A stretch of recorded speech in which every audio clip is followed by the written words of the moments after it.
Star Wars en direct vous est présenté en collaboration avec siteclan.net, mintinbox.net, StarWarsHolonet.com, PlanetStarWars.com, StarWarsUniverse.com, leréveildesfans.com, ainsi que Radio H2O et Génération Star Wars et Science-Fiction. Les Héritiers de la Force et la ville de Cusset vous invitent à la 18e édition de Génération Star Wars et Science-Fiction. Joignez le rendez-vous annuel des fans de Star Wars en France. Chewie, we're home. Cette année, la surface d'exposition élargie permettra plus d'animation et de contenu comme des acteurs Star Wars et d'autres invités spéciaux, des décors grandeur nature, des conférences, des concours et compétitions, un quiz Star Wars, des démonstrations de jeux et de combats au sabre laser, ainsi que la présence de costumés de la 501st, la Rebel Legion et du Jedi Order. We would be honored if you would join us. Génération Star Wars et Science-Fiction. À l'espace Chambon et au centre Éric Tabarly de Cusset. Le week-end du 30 avril et 1er mai 2016. Pour plus d'informations, visitez le www.genstarwars.com. The Force is calling to you. Just let it in. A long time ago, in a galaxy far, far away. There has been an awakening. Have you felt it? A communications disruption can mean only one thing. That thing's operational. Hello, and welcome to Star Wars on Direct. Yes, the voice of Star Wars fandom. The show informs us and entertains us, and it binds the fans together. If you strike me down, I shall become more powerful than you can possibly imagine. The Force is strong in this one. Hello, what have we here? Nice of you guys to drop by. We would be honored if you would join us. Chewie, we're home. Bienvenue à Star Wars en direct, la voix du fandom Star Wars pour cette 118e édition enregistrée le lundi 15 février 2016. Aujourd'hui, on va faire un retour sur l'actualité de la dernière semaine et nous aurons un invité en entrevue, celui qui a fait cette analyse massive sur l'univers étendu, un dénommé Kirel Bendy. Donc, on va l'avoir en entrevue plus tard dans l'émission. Mon nom est Denis Pépin et pour m'accompagner cette semaine, nous avons Thomas. Bonsoir Thomas. Salut. Henri. Bonsoir Henri. Salut tout le monde. Sylvain. Bonsoir Sylvain. Salut à tous. Et Jérémy. Bonsoir Jérémy. Salut. Donc, qu'est-ce qui s'est passé de bon côté Star Wars depuis les dernières semaines pour vous? Alors du coup, moi, en WhatsApp, j'ai enregistré Star Wars littérature il y a une demi-heure avec Dany. C'était un grand moment, ouais. Sinon, ce que j'ai dit la même chose, c'est que du coup, je me suis rattaqué la fin des dernières saisons de Clone Wars. Là, on la regarde les matins parce que je suis en vacances, hein. Donc du coup j'en profite et puis c'est vrai que ça fait du bien parce qu'il y a plein de choses que j'avais oubliées, c'est toujours sympa de se remettre dedans. Puis on continue avec Star Wars Rebelle et on en parlera peut-être tout à l'heure, même s'il y a des tout petits défauts, c'est quand même cool. Voilà. Petit. Ah si, et je continue sur Disney Infinity qui est top aussi. Je vais faire comme Thomas, moi côté Star Wars, je suis en train d'enregistrer Star Wars en direct 118. Non mais sinon c'est vrai qu'il n'y a pas eu grand chose ces derniers temps. Bon, j'ai toujours pas eu le temps de lire Battlefront Twilight Company, donc j'ai un peu de retard de ce côté-là. Donc c'est vrai qu'il n'y a pas eu tellement de sorties à part les habituels comics de chez Marvel de mon côté. Moi de mon côté pas grand chose, il manque 3 figurines pour avoir la collection complète des Disney Infinity là. Pour la guilde de Sith-Clan, sur The Old Republic on a changé de serveur, donc on est maintenant sur Mantle of the Force. Après pas grand chose d'autre, hein. Je me suis remis à la saison 2 de Star Wars Rebelle et puis moi j'étais content de voir que l'intégralité de la série The Clone Wars était disponible depuis quelques jours sur Netflix France. Oui. C'est les 5 saisons et même ce qu'on appelle le The Lost Chapter, donc les épisodes de la saison 6 avant que ça ferme. L'avantage, c'est que tous les épisodes sont en VO ou en VF et en HD, même la saison 6. Et toi, Jérémy? Pareil, moi j'ai Star Wars Rebelle, je suis à jour. J'essaie de rester le plus possible à jour pour l'instant. Je note aussi ce que j'aime pas, comme a fait Thomas. Et sinon, je me suis un peu mis en mode rétro. J'ai téléchargé sur Steam, ce qui est en promo, Star Wars Battlefront 2, parce que je n'ai pas de PS4. Et je me suis remis à jouer à Star Wars Battlefront 2. Donc, de mon côté, j'ai découvert quelque chose par rapport à mon épouse de Star Wars qui est surprenant. Quand elle était jeune, elle a fait beaucoup de patinage artistique et puis elle était en train de numériser des vieilles cassettes VHS de ses performances à la télé, etc. Et puis, elle a sorti une cassette, elle se souvenait pas du tout. Puis elle n'est pas du tout fan de Star Wars, mon épouse. Et puis, elle est partie à rire en voyant une de ses cassettes. C'est qu'elle a fait une performance sur la musique Star Wars et elle ne savait absolument pas que c'était Star Wars à l'époque. En 1986. Elle avait 12 ans à cette époque. Donc, elle est partie un grand fou rire parce qu'elle sait comment je suis fan, puis elle est pas du tout fan de Star Wars et elle ne savait même pas que c'était la musique Star Wars à cette époque-là. Donc, j'ai carrément dit qu'elle avait pas une culture cinématographique très, très évoluée à cette époque. C'est quelle musique? Le thème de Star Wars. Ah, carrément. Oui. C'est pour ça que j'ai bien ri quand j'ai appris ça. Pour le reste, beaucoup de travail en arrière-scène sur Star Wars en direct. Et puis, j'ai bien aimé le petit How It Should Have Ended, le petit clip en animation qui donne des fins alternatives au réveil de la force. J'ai bien aimé. J'imagine bien quand même ta femme, Dany, te demander alors, tu trouves que c'est beau et tout, puis toi dire oui. Enfin. Apparemment, elle avait un costume, j'ai vu juste un petit clip, elle avait un costume doré comme C3PO. Mais bon, enfin. C'était l'anecdote de mon côté. Donc, avant d'aller en hyperespace, on va remercier nos partenaires, donc Mint Inbox, Star Wars HoloNet, siteclan.net, Planète Star Wars, Star Wars Universe, Le Réveil des Fans, Radio H2O et Génération Star Wars et Science-Fiction. Je voudrais aussi mentionner immédiatement qu'on est toujours à la recherche de personnes pour nous aider en arrière-scène de Star Wars en direct. Donc, si vous êtes bon en production audio et vidéo, allez sur la page starwars.direct/recrutement.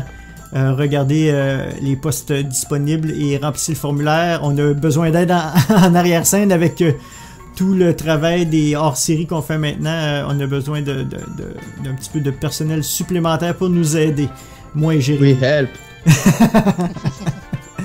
Donc, sur ce, on s'en va en hyperespace.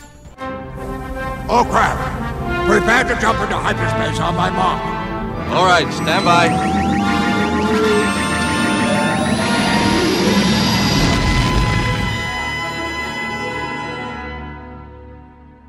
Donc, première grosse nouvelle, Henry, The Force Awakens a franchi un seuil particulier en frais de revenus. Ouais, effectivement, ils ont annoncé récemment que donc le Réveil de la Force venait de dépasser les 2 milliards de recettes au box-office. Donc, il dépasse donc ce qu'a gagné Titanic aux USA, ce qui est une première parce qu'il a atteint donc les 900 millions de dollars de recettes aux États-Unis. Donc c'est une première, c'est inédit, mais il reste quand même derrière Avatar et Titanic au box-office mondial, parce qu'évidemment Avatar a presque fait 3 milliards et Titanic a encore quelques centaines de millions aussi d'avance. Là je fais ma danse de la joie. Mais il y a quand même Avatar a eu une deuxième sortie. Ouais, aussi. Exactement. Ils sont sortis 2 fois Titanic. Non mais tu sais le pire c'est que je préfère Star Wars Avatar, mais c'est juste pour faire chier Sylvain. Oh, toi, hein. Je vais prendre un billet d'avion, il va t'arriver des bricoles. Je suis pas sûr que les ressorties 3D de Avatar parce qu'Avatar aussi a reconnu une petite sortie au cinéma. Version étendue. Un peu étendue, oui, effectivement, mais ça n'a pas non plus gagné des centaines et des centaines de millions. Donc c'était juste un petit gain supplémentaire, pas suffisant pour. Non, faut être de mauvaise foi aussi. Pour les 3 connards qui ne l'avaient pas vu et qui ont été voir une histoire de merde et un film de merde. Là, je suis présentement sur le Box Office Mojo et puis on est très très proche de Titanic là, côté mondial. Là. On est à 2 milliards 28 millions.1 et Titanic est à 2 milliards 186 millions.1. Donc il nous reste à peu près 100 millions pour dépasser Titanic mondial. Ça devrait Si le film reste à l'affiche encore quelques semaines, c'est jouable. J'ai l'impression que je crois que j'ai lu qu'ils perdaient de plus en plus de cinéma. Bah, évidemment, faut dire que de nos jours, avec les sorties Blu-ray et DVD tellement proches maintenant, que les cinémas ne restent plus comme on avait pu connaître en 77, où le cinéma, fin des cinémas. Les sorties sont beaucoup plus rapides. Voilà. Regarde, que sur le genre super-héroïque, les blockbusters, tu as eu Deadpool là, il y a 5 jours, qui est sorti. Dans un mois, t'as Batman vs Superman. Dans 2 mois, t'as Civil War. Le mois encore d'après, t'as X-Men. Après, t'as Suicide Squad. Après, t'en as d'autres. Donc, t'as un nouveau gros film, voire 2 par mois, et ça toute l'année. Donc, ouais, et avec le succès de Deadpool, ça m'étonnerait pas qu'il ouvre dans d'autres salles. En effet. Donc, on poursuit, Henri, avec... Bah justement, on parle du Blu-ray du film, enfin Blu-ray ou DVD. Donc Amazon américain avait donc annoncé la date du 5 avril avant de la faire disparaître, mais on pense que c'est quasiment confirmé pour cette date-là. Et ça sera aussi probablement le même mois en France, sûrement à quelques jours d'intervalle, comme on sait, pour faire une sortie sûrement principalement une sortie mondiale du film en version en format physique. Donc ensuite on peut juste noter qu'ils ont annoncé aucune version 3D si je me trompe pas. Donc c'est ce qui est un fait pour l'instant un peu étrange de la part de Disney, parce qu'on sait qu'ils sont pas mal friands de la 3D, mais bon, c'est vrai que ça disparaît de peu à peu, mais moi je suis toujours un grand amateur de 3D. Donc vous avez le droit de me lyncher si vous voulez, mais donc je sais on n'a pas de détails encore sur le contenu, hein. Non. Oh, je pense qu'il y aura sûrement un deuxième disque de bonus ou un truc dans les mêmes genres que d'habitude. En tout cas, c'est sûr. Est-ce que la 3D, est-ce qu'ils veulent peut-être attendre la fin de la trilogie pour nous sortir encore une coffret collector différent? Là, en tout cas, je sais pas quelle version toi t'as commandé, mais moi j'ai sur Amazon j'ai pris les deux. Parce qu'ils font une version Steelbook avec le Blu-ray 2D, un Blu-ray bonus, plus le DVD, et une autre version dans un boîtier, un boîtier bleu. Marais, quoi. Donc je sais pas trop. Je pense qu'en fait il y aura une version Steelbook 3D. J'attends l'annonce, justement, je n'ai rien encore commandé, ni réservé, ni rien, parce que j'attends justement de voir s'ils vont faire une version 3D.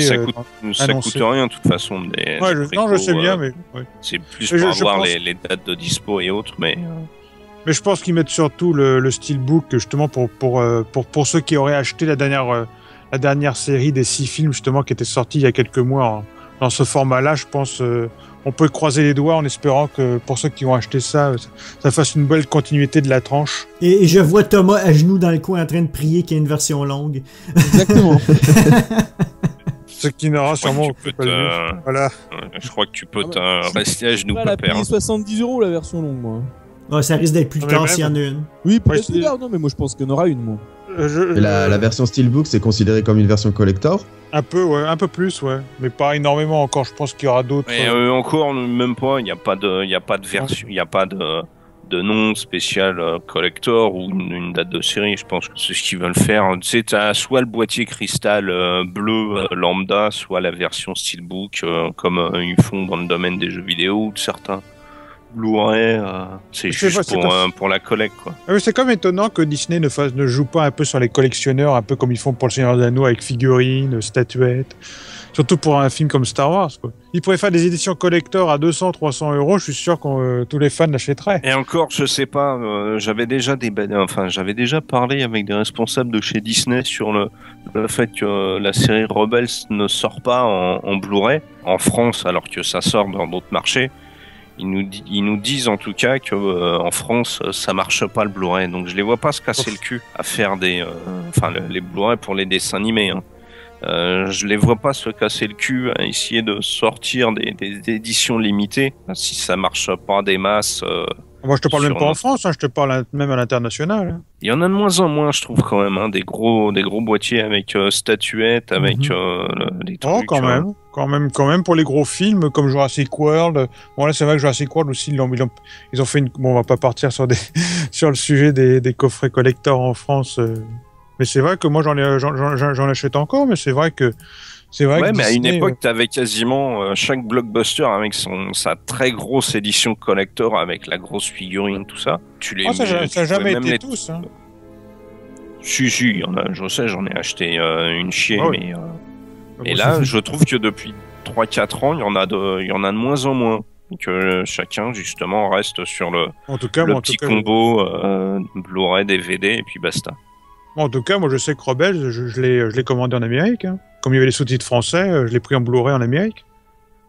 C'est ce que je vais pas tarder à faire. J'espère, je crois juste les doigts que les prochaines saisons vont bien sortir en Blu-ray, continuer de sortir en Blu-ray avec sous-titres français, parce qu'il y a certaines séries qui connaissent le traitement où les sous-titres disparaissent au fur et à mesure. N'empêche que moi j'attends toujours le coffret Blu-ray des 6 saisons de The Clone Wars, parce que là ils nous vendent le coffret collector avec les 5, mais il est même pas complet. Là aussi tu peux acheter en Amérique, mais bon, t'auras la VF québécoise. Non, moi je veux une vraie VF. Alors moi ça c'est impossible, la VF québécoise. Moi, déjà que j'ai du mal à supporter Dany, mais... Au moins t'as la vraie VOST, mais après c'est vrai que comme toi je pense que tu regardes en VF, Thomas, tu serais un peu gêné. Ah, c'est pour ça qu'il faut écouter la version originale. Ah bah oui, je confirme. Ouais, mais du coup, mes gamins, je vais essayer de leur apprendre à lire tout seul, mais je me suis dit, je vais peut-être attendre du coup que ce soit l'institut qui fasse le boulot, quoi. Parce que... Bon, on poursuit avec une énorme nouvelle qui est sortie aujourd'hui par rapport à l'épisode 8. Ah oui, effectivement, ils ont annoncé de façon officielle, parce que même on le savait un petit peu officieusement, mais cette fois-ci c'est vraiment officiel, le tournage de l'épisode 8 a débuté. Donc aujourd'hui, on est le 15 février, donc dans les studios Pinewood, près de Londres. Et donc même si on peut se souvenir que certaines scènes avaient déjà été tournées à nouveau sur Skellig Michael en septembre dernier, si je me trompe pas, donc c'est parti sous la réalisation de Ryan Johnson. Et on a vu une petite vidéo, hein. Une petite vidéo, effectivement, mais ça aussi, c'était une petite vidéo d'annonce qui reprend aussi quelques petits extraits tournés. Avant, ça Si, justement. C'est ce que je viens de te dire, que ça avait été tourné avant. Il écoute jamais ce titre. Non, ça a été repris de la suite de ce qui a été retourné justement en septembre dernier, juste pour faire une petite annonce du début de tournage officiel, quoi. Alors donc principalement Benicio del Toro qui rejoint officiellement le film. Donc on a pu voir dans les Gardiens de la Galaxie ou encore Trafic, si je me trompe pas. Et on a aussi l'annonce et deux autres actrices là par contre qui nous viennent un peu comme une surprise. Donc tout d'abord Laura Dern, comme les geeks comme nous connaîtront de son rôle dans Jurassic Park le premier. Et d'une petite nouvelle qui s'appelle Kelly Marie Tran ou Trant, je sais pas comment. Et elle, par contre, a surtout joué dans des petites productions sur Internet, si je me trompe pas. Donc c'est vraiment la petite inconnue encore. Donc peut-être la prochaine Daisy Ridley. Donc je pense que on ne sait pas du tout quel rôle ils pourront avoir, même s'il y avait une annonce comme quoi Benicio del Toro serait sûrement un méchant ou le méchant principal de ce nouvel épisode. Donc on n'en sait pas plus, en tout cas pour les deux actrices. Et donc, on peut aussi préciser que le film tournera principalement en Irlande, mais aussi évidemment dans les studios Pinewood près de Londres, mais aussi au Mexique et même en Croatie. Oui, à Dubrovnik. Voilà. Et si je me trompe pas, c'est même aussi une ville où ils ont tourné aussi quelques scènes pour Game of Thrones. Oui, en effet. Ça, oui. Je pense que c'est King's Landing qui est filmé à cet endroit-là. C'est une bonne époque pour être croate. Plein d'images leakées qui vont venir de là. Ah oui. En fait, j'ai déjà vu des commentaires négatifs sur les 5 secondes de vidéo en disant la lumière c'est pas la même que leur fin d'épisode 7, ils vont tout louper. Ouais, mais ça a tout été colorisé par la suite là. Ah, mais ça m'a fait rire. Plus qu'autre chose. Mais c'est les mêmes commentaires des blaireaux qui se pensent les prochains Spielberg. Et la couleur, comme tu disais, la lumière et la couleur d'un film, ça se modifie par ordinateur. Et puis c'est une prise qui a été faite il y a plusieurs années. Venez pas commencer à nous casser les burnes avec ça, s'il vous plaît. Mais qu'avez-vous pensé du nouvel angle qu'on nous donne ici là? Bon, c'était juste la scène.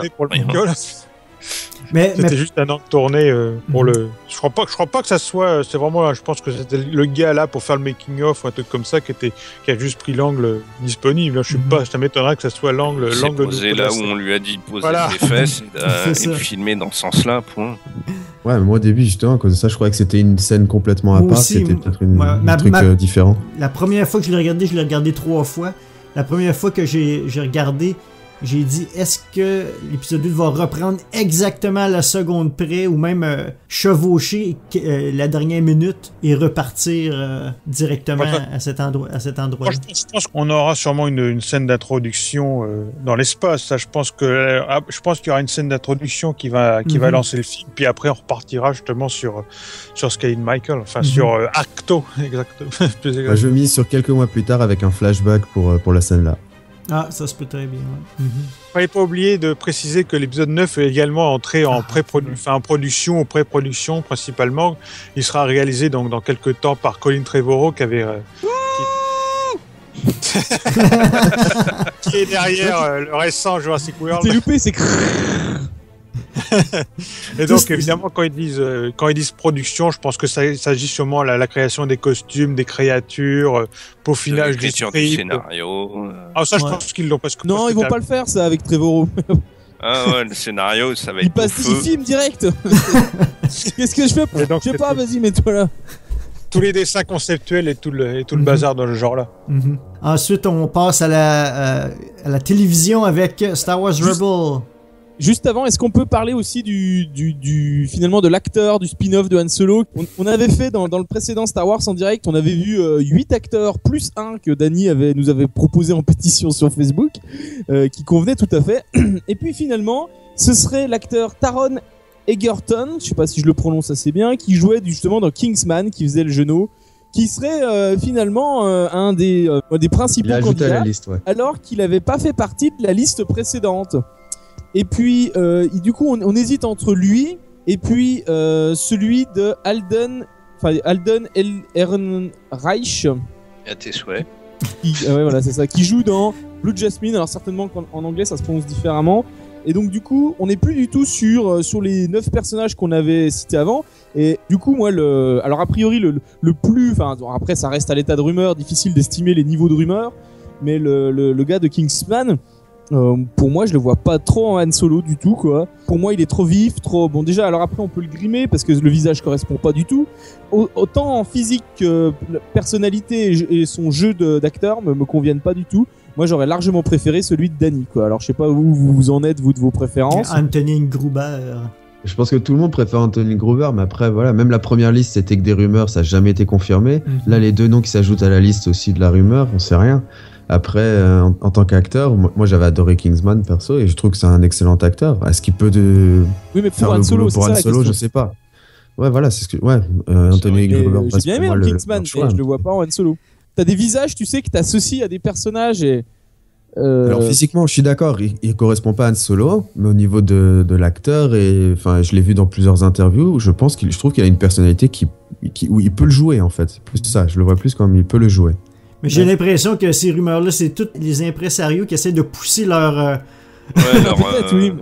vedette et puis ils disent « Ah oui, on a parlé avec les gens de Lucasfilm, etc. » Puis blablabla, puis c'est ça. Fait, donc, à l'extrême, c'est Disney qui lance les noms pour voir comment on réagit. Ouais, c'est ça. En fait, je veux juste intervenir justement sur Edgerton, c'est qu'en fait, j'ai retrouvé, il y avait déjà une rumeur par rapport à son implication justement dans ce fameux spin-off depuis février 2015. Donc il y a un an, j'ai retrouvé justement sur mon fameux site Breaking News, j'avais bien fait une news à ce propos en fin février 2015.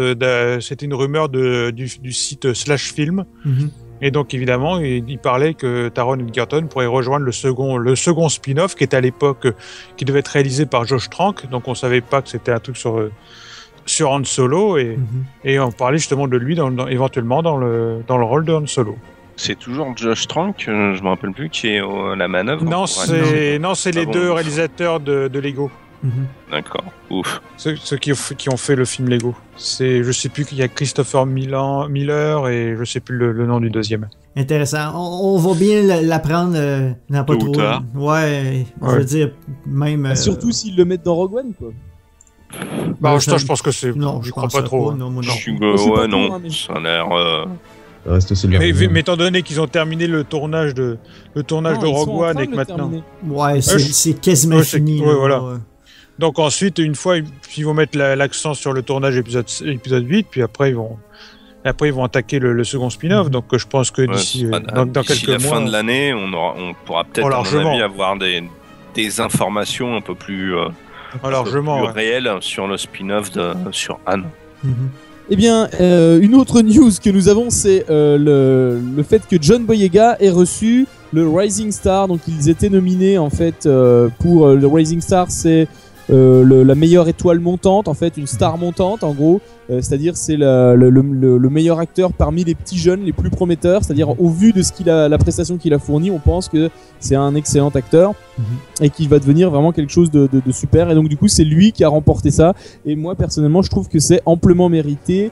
D'ailleurs, le Star Wars 7 a également remporté le prix des meilleurs effets spéciaux, je crois, c'est ça hein. Effets visuels, ouais. Voilà, effets visuels. Donc du coup, je trouve que autant l'un que l'autre sont amplement mérités. J'aurais aussi donné, parce qu'ils étaient nominés aussi avec la meilleure musique, j'aurais aussi nominé en meilleure bande son, mais là on l'a pas eu. Mais je trouve que Boyega c'est largement mérité, et il y a eu pas mal dans nos échanges, hein, même nous, même sur internet, de gens qui ont décrié John Boyega, comme quoi il en faisait trop, qu'il était fatigant. Mais moi justement, j'ai trouvé que son jeu sortait vraiment de l'ordinaire des autres Star Wars. C'est pas juste l'ado excité de d'habitude, il y a autre chose qui passe, il y a une espèce d'humour implicite, et moi à chaque fois qu'on a reparlé de Star Wars 7, pour moi c'était mon plus gros coup de cœur, c'était John Boyega quoi, en Finn, et du coup voilà, je suis particulièrement content pour lui. Pour mettre plus de détails, c'est le prix qu'il a gagné, c'est un BAFTA, donc un British Academy of Film and Television Award. C'est l'équivalent des Oscars en Angleterre. Exactement. Donc, on va poursuivre Thomas encore avec tout ce qui a rapport à la télévision. Donc, on va parler un peu de Star Wars Rebels. Alors, avant, moi, j'ai eu un gros coup de cœur, donc je vais peut-être commencer par ça, sur des annonces Lego, parce que moi, j'adore les Lego Star Wars, j'adore l'humour, je trouve que c'est hyper rythmé, c'est fun, on s'ennuie jamais, tu peux les regarder plusieurs fois, il y a zéro souci. Donc du coup ils avaient fini la dernière série qu'ils avaient fait, c'était le Droid Tales, et donc du coup un des gars qui a participé au Lego Droid Tales, qui s'appelle Thorsten Jacobson, va cette fois-ci nous monter avec des gars donc, qui ont bossé sur les pingouins de Madagascar, et Gilles Wilfert de Lego Movie, donc, et puis il y a même Carrie Beck qui est de Star Wars Rebels. Donc a priori c'est quand même des gens qui ont un certain niveau de série. Ils vont nous faire Lego Star Wars The Freemaker Adventures. Alors, du coup, moi, quand j'avais vu ça faisait un peu ovni, parce que on voit une affiche qu'on a diffusée, sur laquelle en fond on voit Dark Vador et Palpatine, mais devant on voit des mecs qu'on n'a jamais vus. Donc du coup, ça paraît assez étonnant. Et en fait, les Freemakers, c'est une famille en fait de personnages dans les Lego qui sont, on va dire en quelque sorte des espèces de pilleurs en fait de vaisseaux. Qui remontent des vaisseaux à partir d'autres pièces de vaisseaux. Donc là, on sent le côté marketing pour vendre des jouets. C'est-à-dire que dans chaque épisode, ils vont nous monter 4 vaisseaux qui vont tous être en dispo pour pouvoir les acheter derrière. Hein.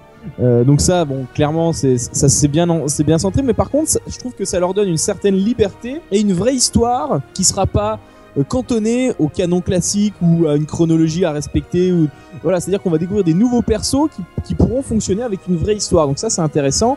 Dans l'idée, c'est on a le petit jeune de la famille qui trouve un sabre Kyber, hein, d'accord, et en gros, bon, plus ou moins, il devrait avoir la force, et avec sa famille, ils vont affronter l'Empire. Donc a priori, ça devrait se dérouler pendant la période trilogique, hein, c'est-à-dire sous le joug de l'Empire, puisqu'on voit Palpatine et Vador. Bon, après, des fois, ils se permettent quelques petites libertés temporelles, on va dire, hein, où tout le monde se croise. D'ailleurs, on voit sur l'affiche un Battle Droid, donc il n'y a plus rien à faire ici, normalement. Mais du coup, moi, j'ai été vraiment hypé par ce Lego Star Wars Freemaker Adventure.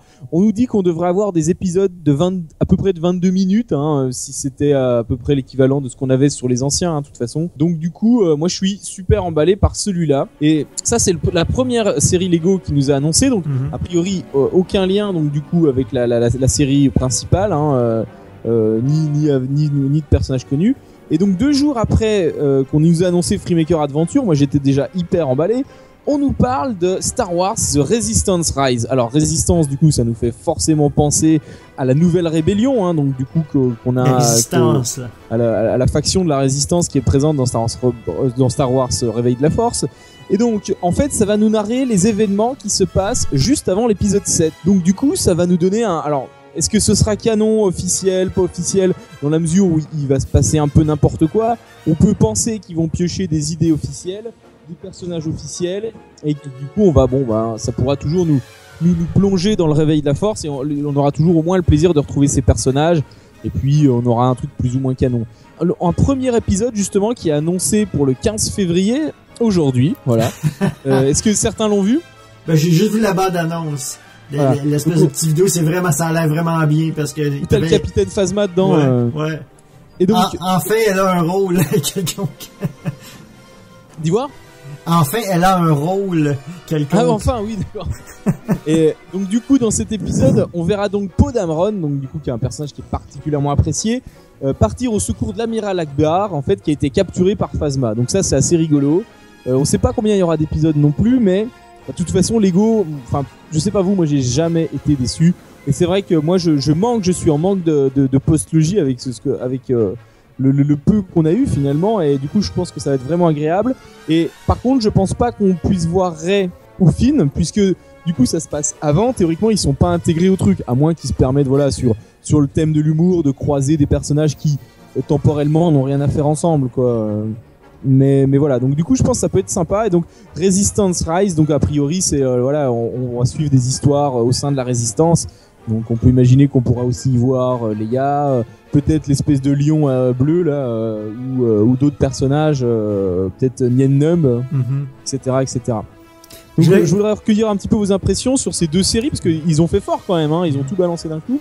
Donc c'est censé passer bientôt en France ce truc-là, ou va encore falloir attendre des mois, voire des années? Ouais. Et puis alors la particularité, c'est qu'au niveau des Lego, autant sur Star Wars Rebels, ils sont assez réactifs. Généralement, on a une semaine de retard.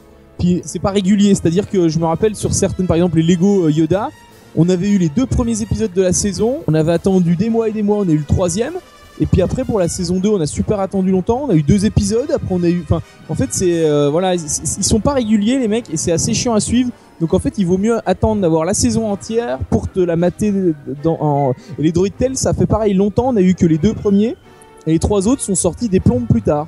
Et ça c'est un peu chiant avec les Lego, c'est qu'en termes de traduction par contre tu peux les choper en VOST très facilement, hein. T'as des mecs qui font du Et il y a un autre problème aussi qu'il faut noter surtout, c'est que le 3e épisode justement des premières chroniques de Yoda n'est pas en DVD. C'est un épisode qui n'a jamais été sorti en DVD, parce qu'ils avaient sorti donc le premier DVD avec les épisodes 1 et 2.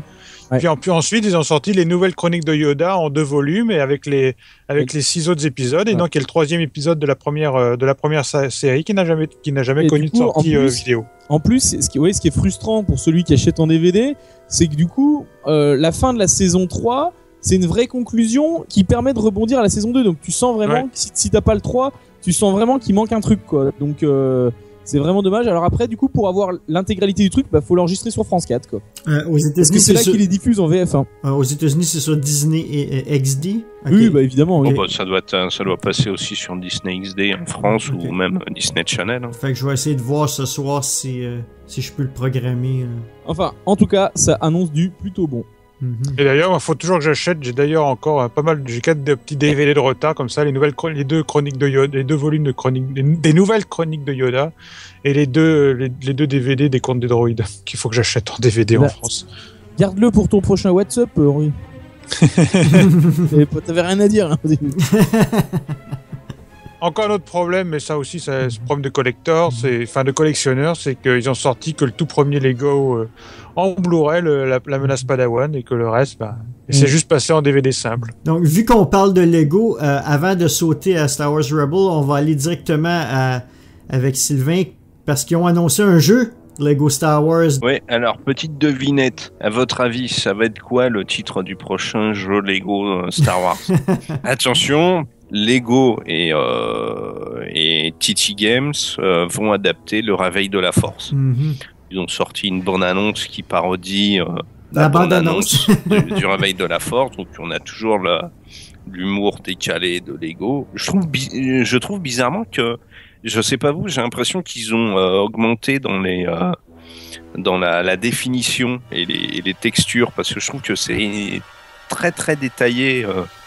Que ce soit les personnages, les véhicules ou les décors, comparé à ce qu'ils faisaient habituellement. Mais ça se rapproche plus du Lego Movie que des anciennes versions du jeu. Ouais, que les anciens.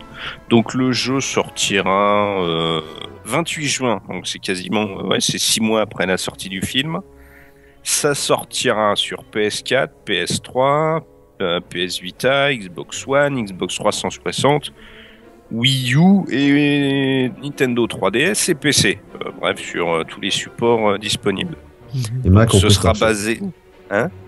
Et les Mac, on peut attendre encore. Comme d'hab, mais c'est de la merde. Il y a que des ignares et des abrutis qui utilisent des Mac, de toute façon. Merci. Ouais, et puis j'ai entendu qu'ils regardaient Avatar aussi. Ouais, c'est ça. C'est les mêmes, de toute façon. Je regarde Avatar et j'ai un PC. Bouh. C'est bien.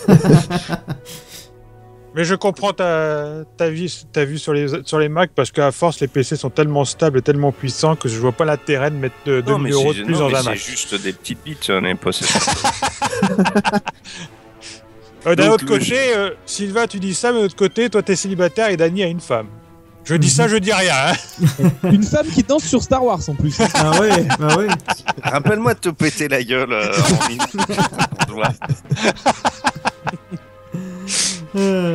Donc le jeu adaptera le dernier film. On retrouvera Rey, Finn, Poe, Han, jusqu'à ce qu'il meure, Chewbacca, C-3PO et BB-8, Kylo, le Général Hux, Phasma, Leia, enfin bref, on en aura toujours. Tous les personnages qu'on voit dans le film. Je suis sûr qu'on verra aussi, qu'on pourra jouer avec des personnages qui seront pas dans le film. Oui, parce qu'on a vu qu'on va peut-être jouer des scènes du retour du Jedi. D'après certaines scènes, on voit l'empereur, etc. Donc, ouais. Bon, il y aura aussi des niveaux basés donc sur le film, donc Jakku, la Starkiller Base. On sait qu'il y aura des nouvelles fonctionnalités. On pourra réellement construire tout ce qu'on veut et à tout moment. Alors bon, j'attends de le voir sur pièce. Parce qu'il y a toujours, faut toujours regarder ce qu'il y a après l'Astérix. Ce qu'on sait d'abord, c'est que les joueurs sur PS3 et PS4 auront des DLC exclusifs, qui est un pack histoire, le bras fantôme, et un pack de personnages aussi exclusifs, droïdes. Donc le bras fantôme, ça expliquera en fait comment C-3PO a récupéré un bras rouge et a perdu son doré. Ça, je suis déçu qu'ils mettent pas ça dans une BD ou dans un livre plutôt. C'est dans une BD, c'est adapté. C'est prévu dans la BD. C'est prévu dans la BD. C'est prévu. Alors après, connaissant Lego, je pense que l'histoire va être raccourcie, résumée, que ce sera pas non plus, c'est pas non plus l'histoire officielle. Hein. Y a pas ça se base sur du canon quand même. Ouais, mais le canon via Lego, bon. Par contre, voilà, ce qu'on disait, c'est leur humour, du coup, qui décale tout. Mais ça se base sur des éléments canons. Alors, ce sera... Et il disait qu'on aurait la bataille de Jakku aussi. Ouais, bah oui. En DLC à 30 euros. Non, ça, c'est Battlefront. Donc, ce sera toujours le même esprit décalé, des beaux décors. Le problème que j'ai depuis un certain temps avec les Lego, que ce soit les Lego Marvel, les Lego ceci, c'est que ça s'adresse à un public de gamins. Et le problème, c'est que la difficulté de certaines énigmes et passages sont à s'arracher les cheveux pour des joueurs adultes. Donc j'espère qu'ils vont corriger le tir avec ce Lego Star Wars, mais j'ai encore peur qu'ils nous fassent des énigmes à la mort moelleux ou des trucs où t'as besoin de réfléchir pendant 45 minutes pour savoir ce que tu dois faire pour avancer. Alors que le public visé, c'est quand même des gamins, quoi. Non, j'ai juste joué sur la première version de Star Wars Lego et c'était chez mon neveu et puis j'avais de la difficulté même dans la première version à solutionner des problèmes. Ils ont fait une difficulté assez au même niveau sur plein de leurs Lego, mais là depuis quelques épisodes, ils mettent une difficulté un peu plus élevée.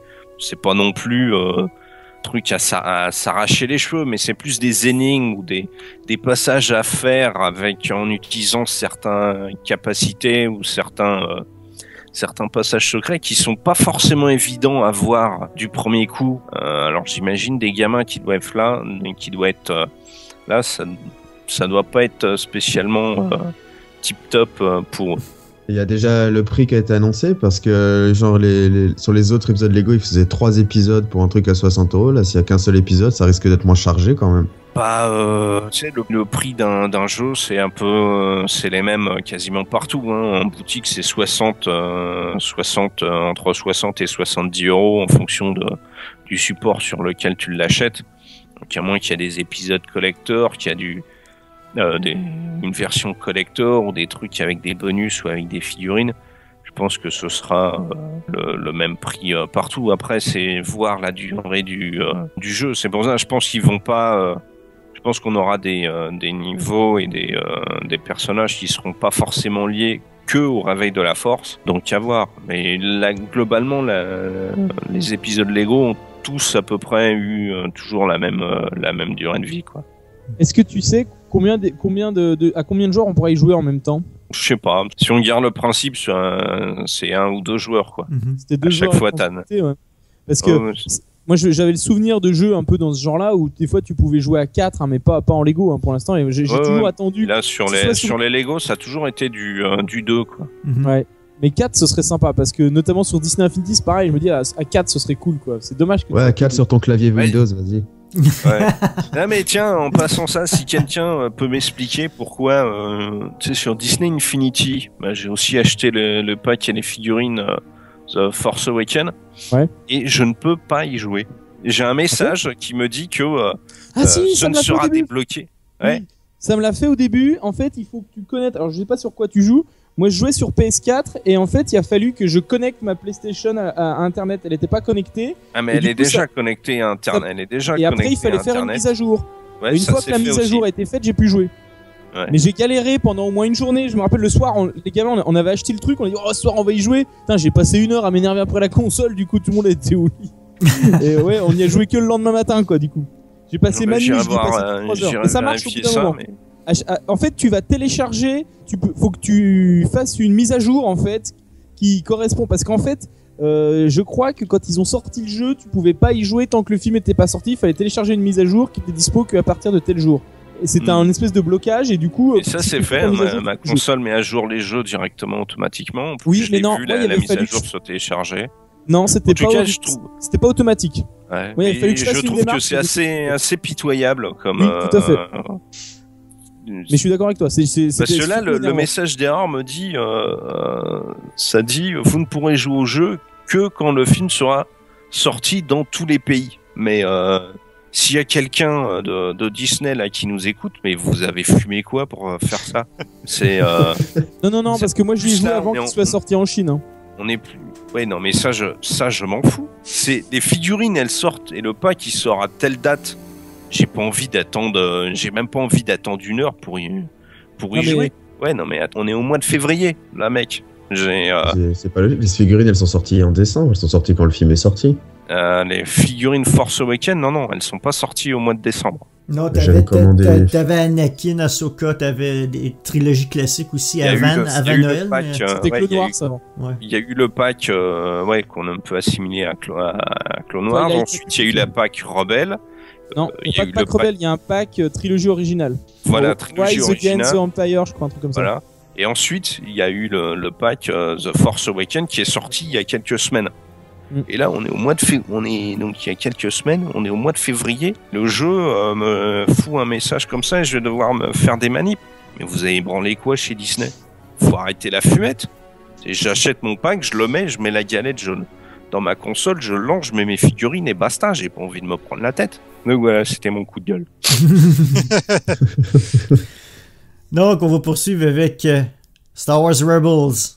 Avec Thomas. Effectivement. Donc du coup, Star Wars Rebels, le gros truc, moi qui m'a vraiment fait rêver, ça a été l'arrivée de, parce qu'on en a déjà pas mal parlé dans le précédent Star Wars en direct avec Jérémy et Loïc. On a eu les folles théories de Loïc d'ailleurs. Et moi là, ce qui m'a vraiment interpellé, c'est la présence de l'amiral Thrawn dans la saison 3. Les rumeurs de. Oui, des rumeurs de.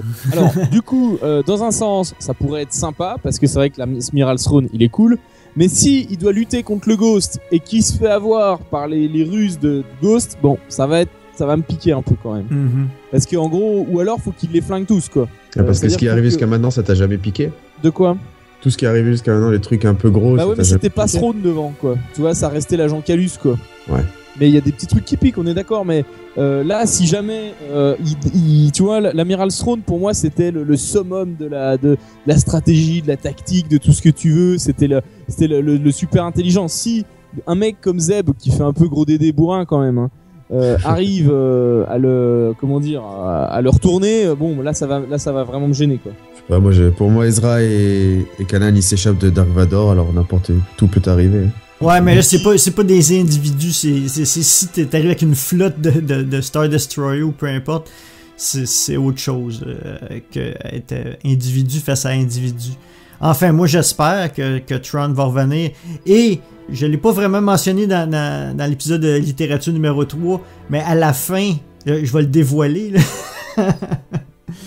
Mais il y a une autre rumeur de Tron de retour dans le canon. Donc, jusqu'à présent, il y en a 2. Donc, ça s'aligne que c'est peut-être vrai. Bah, vas-y, balance, c'est quoi? C'est à la fin du roman Aftermath. C'est pas mentionné que c'est Tron. Mais le personnage principal, Ray Sloan, peut faire penser que... elle va rencontrer un amiral qui aime la musique, qui aime l'art. Et puis, mais on dit pas son nom. Et c'est lui qui est vraiment le chef. Et qu'il avait envoyé cette commandant-là en mission pour voir c'était qui les officiers qui étaient traîtres à l'Empire ou quoi que ce soit pour qu'ils s'éliminent un peu entre eux autres. Donc, il y a une rumeur de Tron de retour donc, ailleurs. La confirmation serait dans le 2, donc. Dans Battlefront, dans le Aftermath 2, quoi. Peut-être. Ah, moi, j'y crois pas tellement. Quand j'écoutais notre podcast qui en parlait, ils y pensaient aussi, mais... Enfin, certains y pensaient aussi, mais d'autres n'y pensaient pas du tout, et moi, j'y crois pas trop. Ah non? Honnêtement, je pense qu'ils se sont un peu inspirés de Throne pour ce personnage-là, mais je m'attends pas trop à ce que ça soit... je peux me tromper, mais on verra, on le saura bien, hein. On saura vite. Mais c'est ça, c'est que t'as deux rumeurs séparées qui peuvent pointer au même endroit, donc ça augmente la probabilité, je dirais, mais on verra bien. Donc ça, c'était pour Throne, donc bon, on verra, faut que ce soit bien traité. Moi, je reste quand même à penser que c'est la fin de Star Wars Rebels, et que la saison 3, ce serait bien que Throne finisse le tout. Sinon, on a eu les titres des derniers épisodes, donc a priori elle ferait 22 épisodes, hein, la saison 2 de Rebels, et se terminerait par un double épisode, 21-22. Alors les épisodes d'avant, on a le voile de l'obscurité, hein, alors est-ce que ce serait en lien avec Dark Maul par exemple, ou autre chose. Le droïde perdu, donc on peut imaginer, parce que juste après c'est le mystère de la base de Chopper, donc on peut imaginer peut-être une duologie centrée sur Chopper, hein, puisque c'est le droïde, etc. Une histoire d'origine, une histoire d'origine de Chopper. Voilà, c'est ça, mais qui serait en double... Sur 2 épisodes. Voilà. Un double épisode sur la construction d'un droïde. Putain, dit comme ça, on va se faire chier.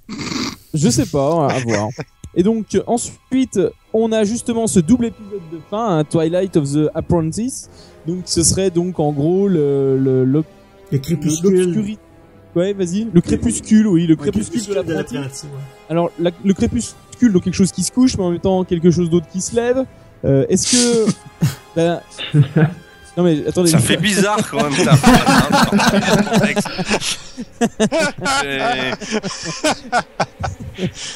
Alors bon, du coup, pourquoi j'ai mis cette phrase?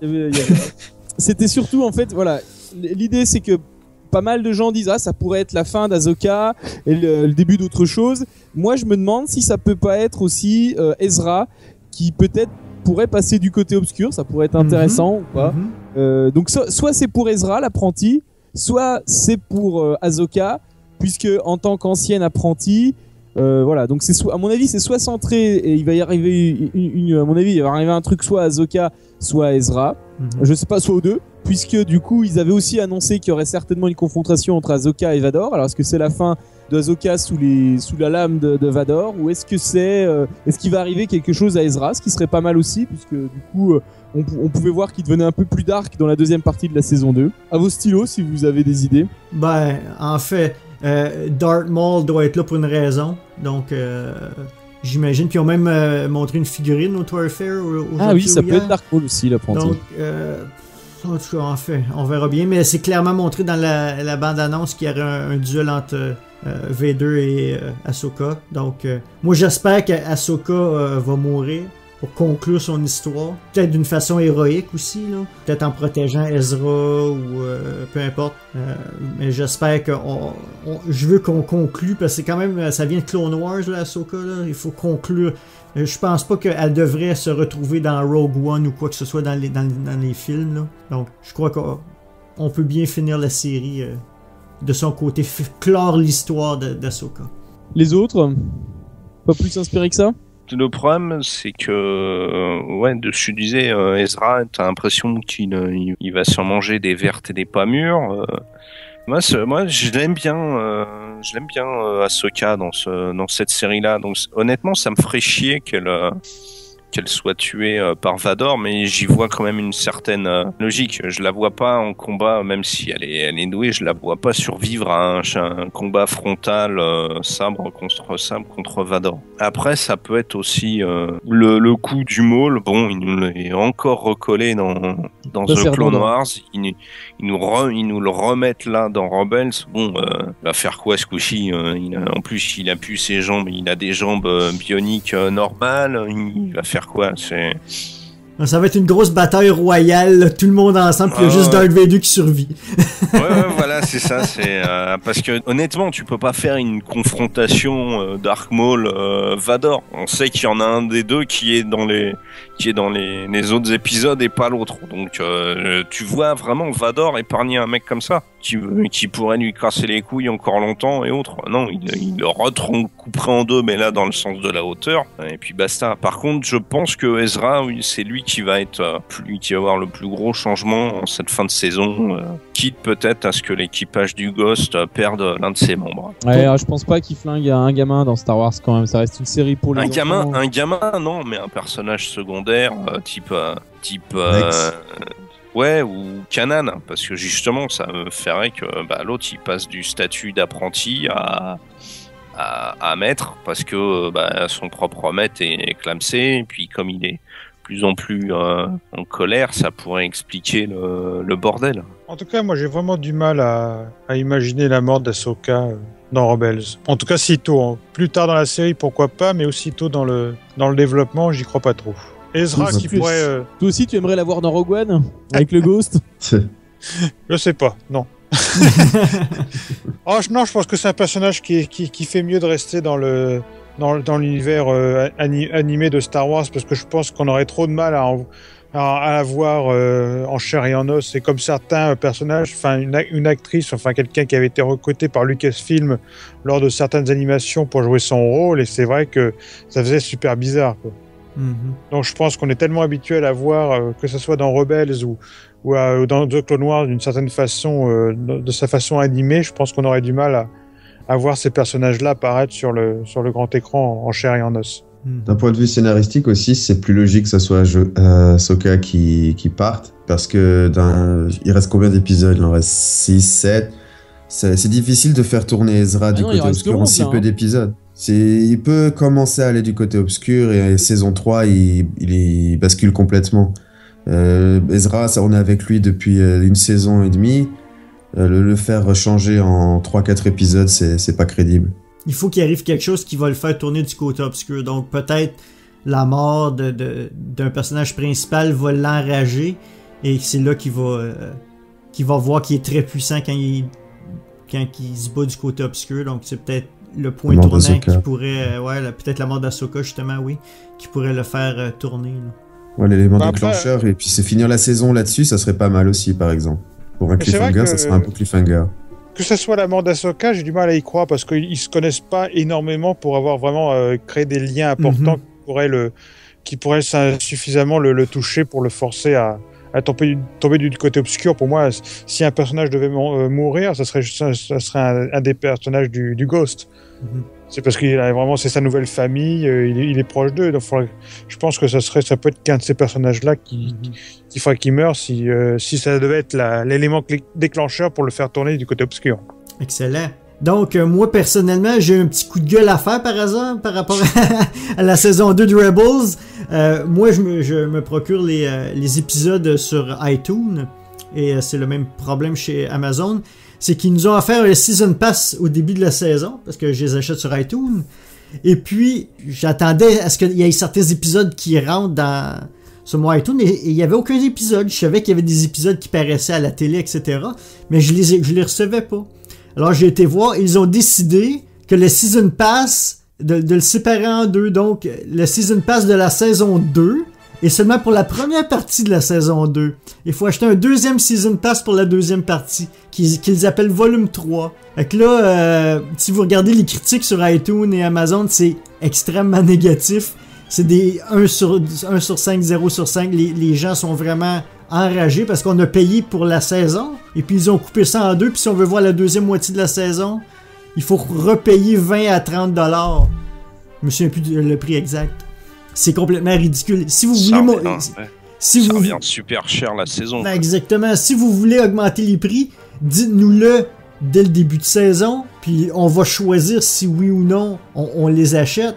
Mais faites pas ça en plein milieu de la saison quand on a acheté un Season Pass. Le mot Season veut dire saison, puis vous nous coupez la saison en deux. Faut acheter une deuxième Season Pass pour la deuxième moitié. C'est ridicule. Fait que là, ça revient à combien au total? Je pense que c'est 40, mais c'est pas en euros, c'est en dollars, là. Donc je pense que ça revient, je sais pas si c'est 30 $, ou il faudrait que j'aille revérifier. De toute façon, ça revient à peu près, je pense que c'est 20 $ US pour la première moitié, puis 20 $ US pour la deuxième. Donc c'est le prix du coffret Blu-ray en fait. Ouais, c'est ça. Sauf que là, tu les as dans une clé USB, quoi, en gros. Ouais, c'est ça. Je peux, mais... Ils sont une plus grosse marque, c'est le même matériel. Hein. Bah oui, mais c'est ça. Et Danny, ton niveau de mal au cul, il est à quel... Parce que là, quand même, on se foutait de la gueule d'IA avec le prix du Season Pass pour Battlefront, mais alors là, ils ont fait fort aussi. Non, ben, j'ai pas joué à Battlefront ou quoi que ce soit encore, mais je trouve ça... écoute, je vis bien, donc je vais probablement le payer quand même. Mais je trouve ça... épouvantable côté marketing de dire de séparer, de pas le dire. Ouais, c'est par principe, quoi, en fait. S'il l'aurait dit, pas de problème, les gens ont le choix de l'acheter ou non. Mais dans ce cas-ci, ils n'ont pas le choix. Puis il y a des gens que c'est les enfants qui ramassent l'argent, leur propre argent pour s'acheter cette série-là. Ils peuvent pas s'acheter la deuxième moitié. Oui, ils essaient de capitaliser sur la présence de V2 supplémentaire, le duel Ahsoka V2, etc. probablement.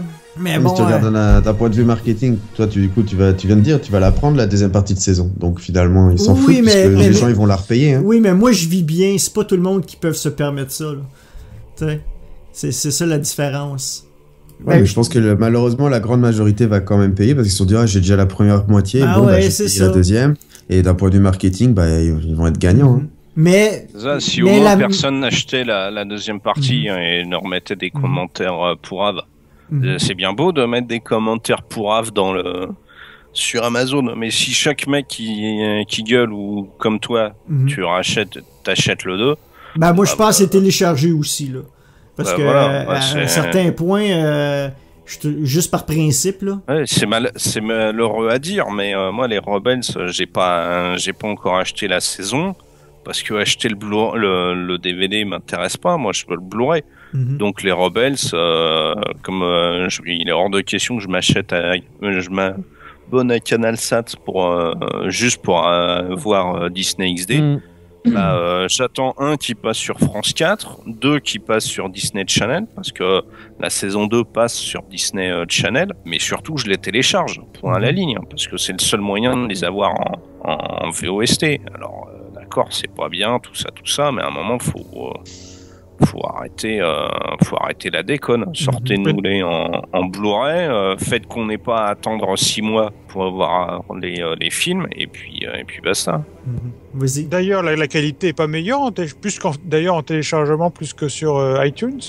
Ça dépend, là je les regarde en 720p, donc je sais pas trop quel est le...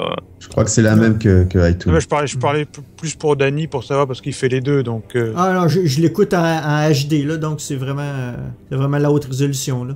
Parce que c'est vrai, je me dis qu'au final, c'est vrai que qu'est-ce qui justifie, par exemple, dans ton cas, Dany, c'est vrai que c'est une question que j'ai souvent j'ai envie de poser souvent aux gens, c'est qu'est-ce qui te force à vouloir payer au lieu de télécharger en attendant d'avoir justement le Blu-ray? C'est parce que je ne m'achète pas le Blu-ray. C'est ça la chose maintenant. À mon avis, c'est l'envie de contribuer, quoi. L'envie de contribuer au truc, quoi. Et même pas nécessairement les sous-titres directement intégrés, tu sais qu'il n'y a pas de faute d'orthographe dans tes sous-titres, les pubs elles sont bien coupées, elles y sont pas du tout, contrairement à la version que tu peux télécharger, où ils peuvent faire des mauvaises coupes et que tu puisses pas forcément trouver des sous-titres qui correspondent.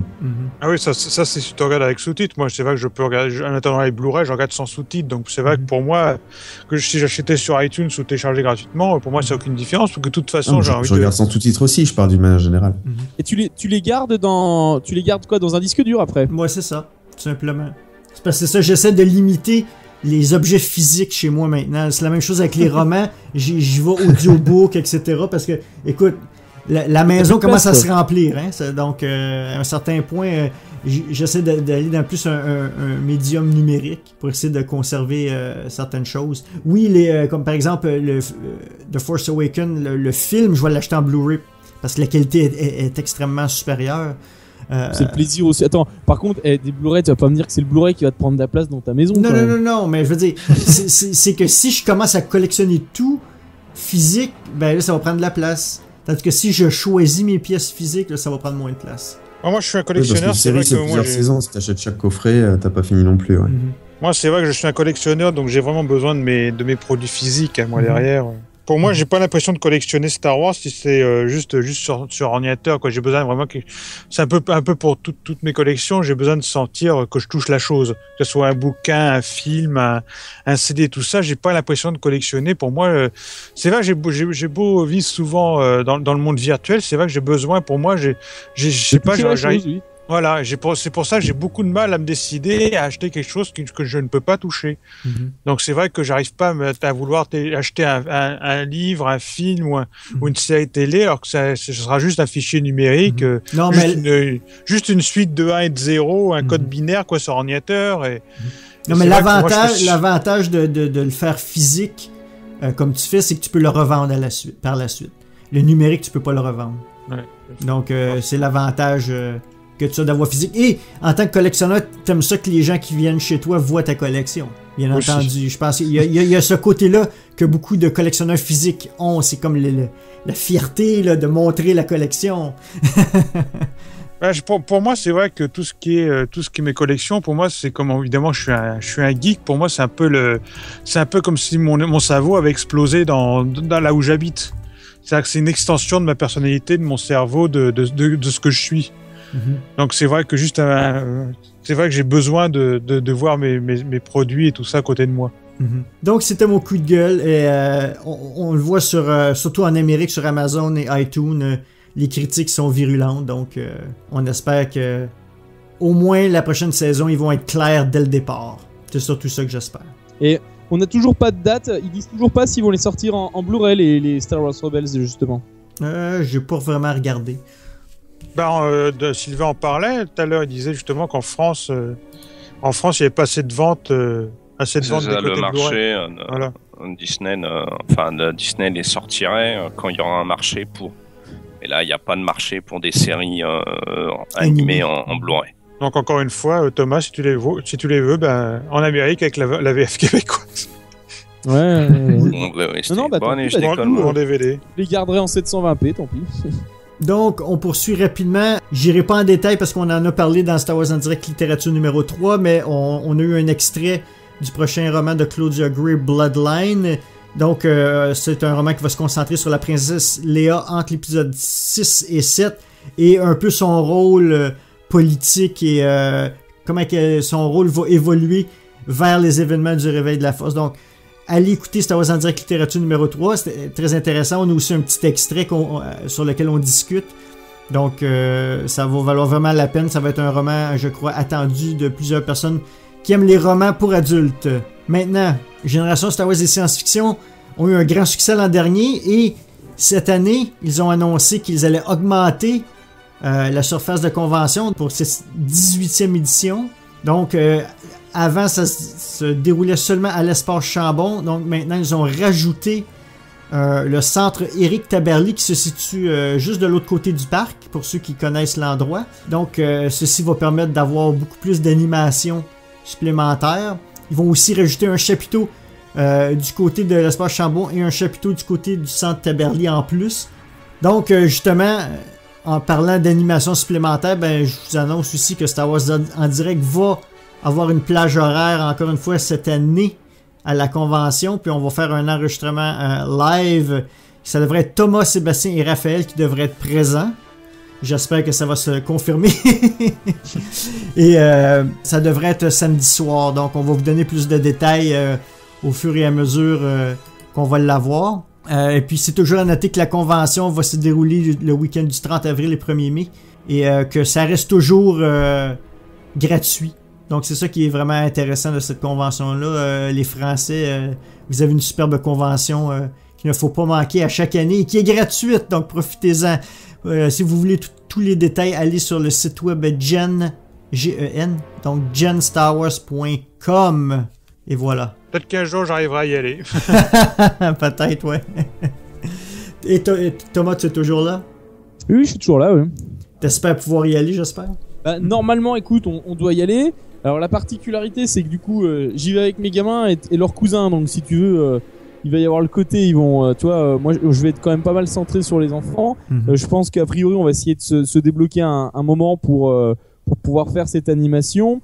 Du coup, voilà, après, on va voir ce que ça donnait. Mais moi, ce sera la première fois que j'y vais. Parce que j'ai déjà fait des conventions, mais celle-ci, j'ai jamais pu y aller encore. Et j'ai hâte. Et puis, du coup, ça va être l'occasion de voir des gens qu'on voit pas d'habitude, peut-être croiser peut-être des auditeurs, de pouvoir échanger avec eux, donc c'est quand même plutôt sympa, quoi. Bon, le Raphaël, il habite à côté de chez moi, donc c'est différent, je l'ai déjà vu, mais voilà, on va avoir d'autres personnes qu'on va pouvoir croiser. Je pense que ça va être sympa. Je sais pas quelle plage horaire on aura. Ça devrait être juste avant la fermeture samedi. C'est vrai que comme moi, l'année dernière, j'avais pas l'occasion d'y aller. Cette année, je travaille le samedi, donc c'est vrai que je peux pas tellement partir ensuite directement. Donc, et pour terminer, on a appris qu'il va y avoir aussi un Force Friday cette année, le 30 septembre 2016, justement pour correspondre avec la sortie de Rogue One. Donc, j'imagine encore une fois, il va y avoir... je pense pas qu'il va y avoir un dévoilement mondial, peut-être. Encore une fois, sur YouTube, etc. On verra qu'est-ce qui va se passer. Ou s'ils vont sortir avec quelque chose d'original pour cette journée-là. Personnellement, mon Force Friday se déroule surtout en ligne, à acheter des produits en ligne si j'ai à en acheter. J'irai pas dans les magasins à minuit personnellement, mais ils vont sûrement toujours faire des événements particuliers avec des gens costumés dans différents pays et villes. Donc, on va vous donner plus de détails au fur et à mesure qu'on va avoir de l'information. Donc, sur ce, nous allons maintenant passer à l'entrevue avec notre invité spécial.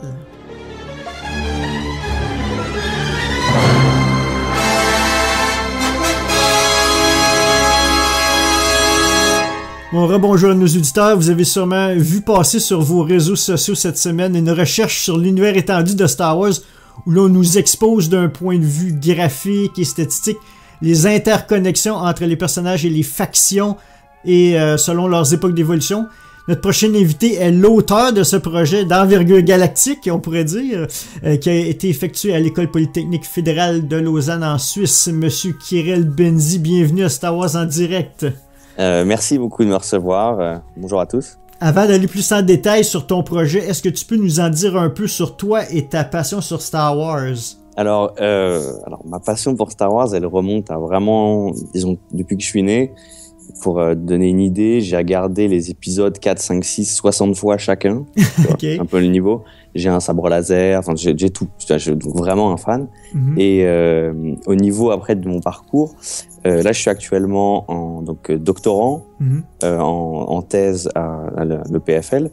Et mon travail consiste je travaille sur la théorie des graphes, et le projet de Star Wars en fait s'inscrit directement dans la continuité avec ce que je fais dans ma thèse. Et comme je voulais essayer d'associer un univers que j'adore avec mes travaux de thèse qui sont plus ou moins appliqués. Voilà. D'accord. Donc, tu es un grand fan de l'univers Legend. Quelle a été ta réaction quand l'univers étendu a été mis de côté sous le nom de Legends. Ouais, là c'était terrible.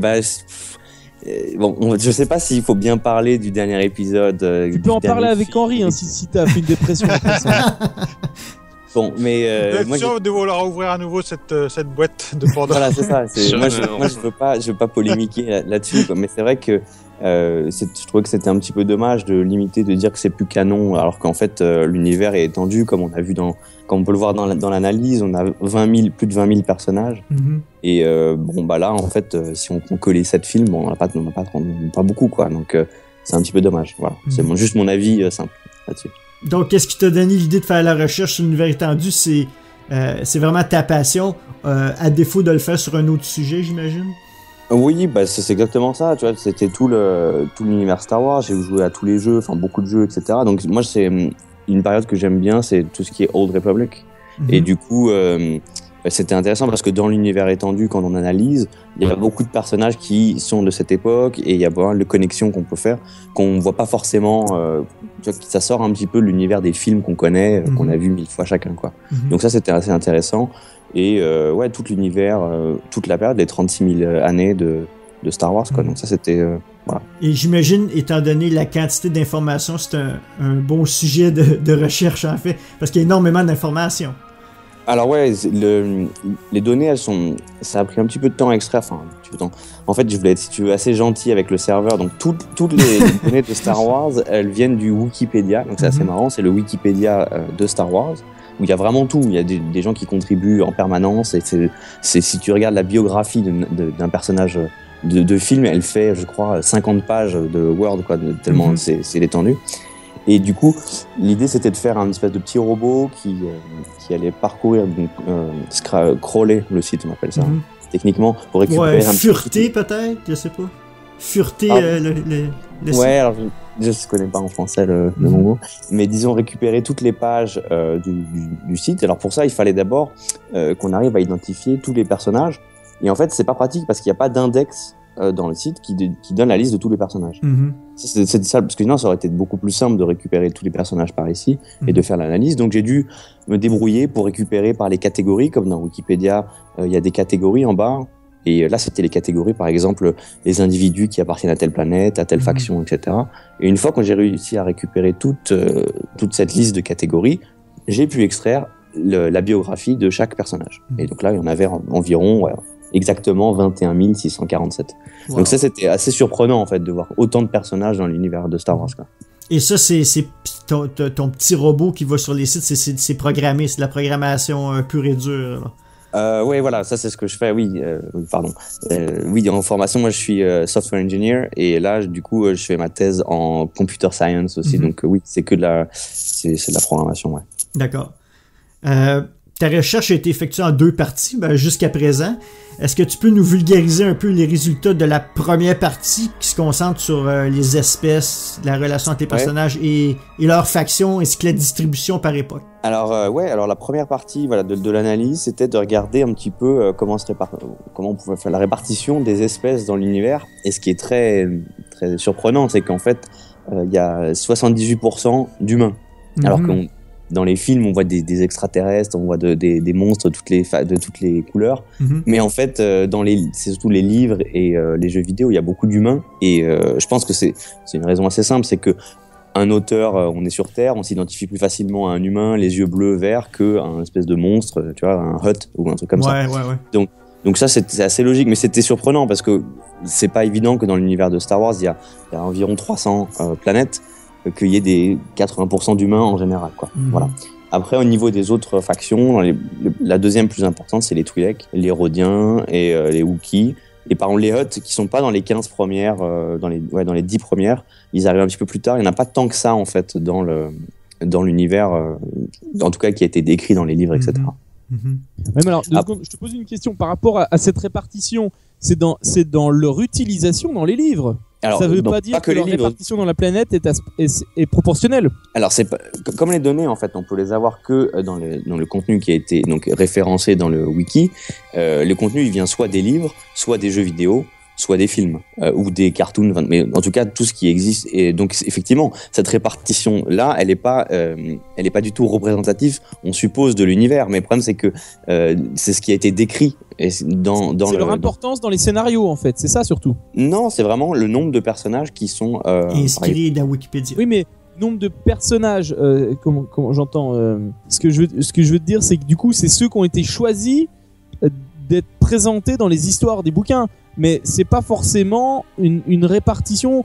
Par exemple, sur Terre, je te donne un exemple. Si tu regardes dans les films qu'on raconte, la plupart du temps, c'est des blancs.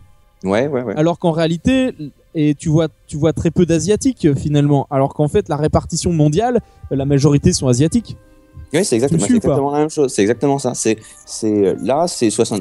dans ce qui a été décrit dans le corpus des documents.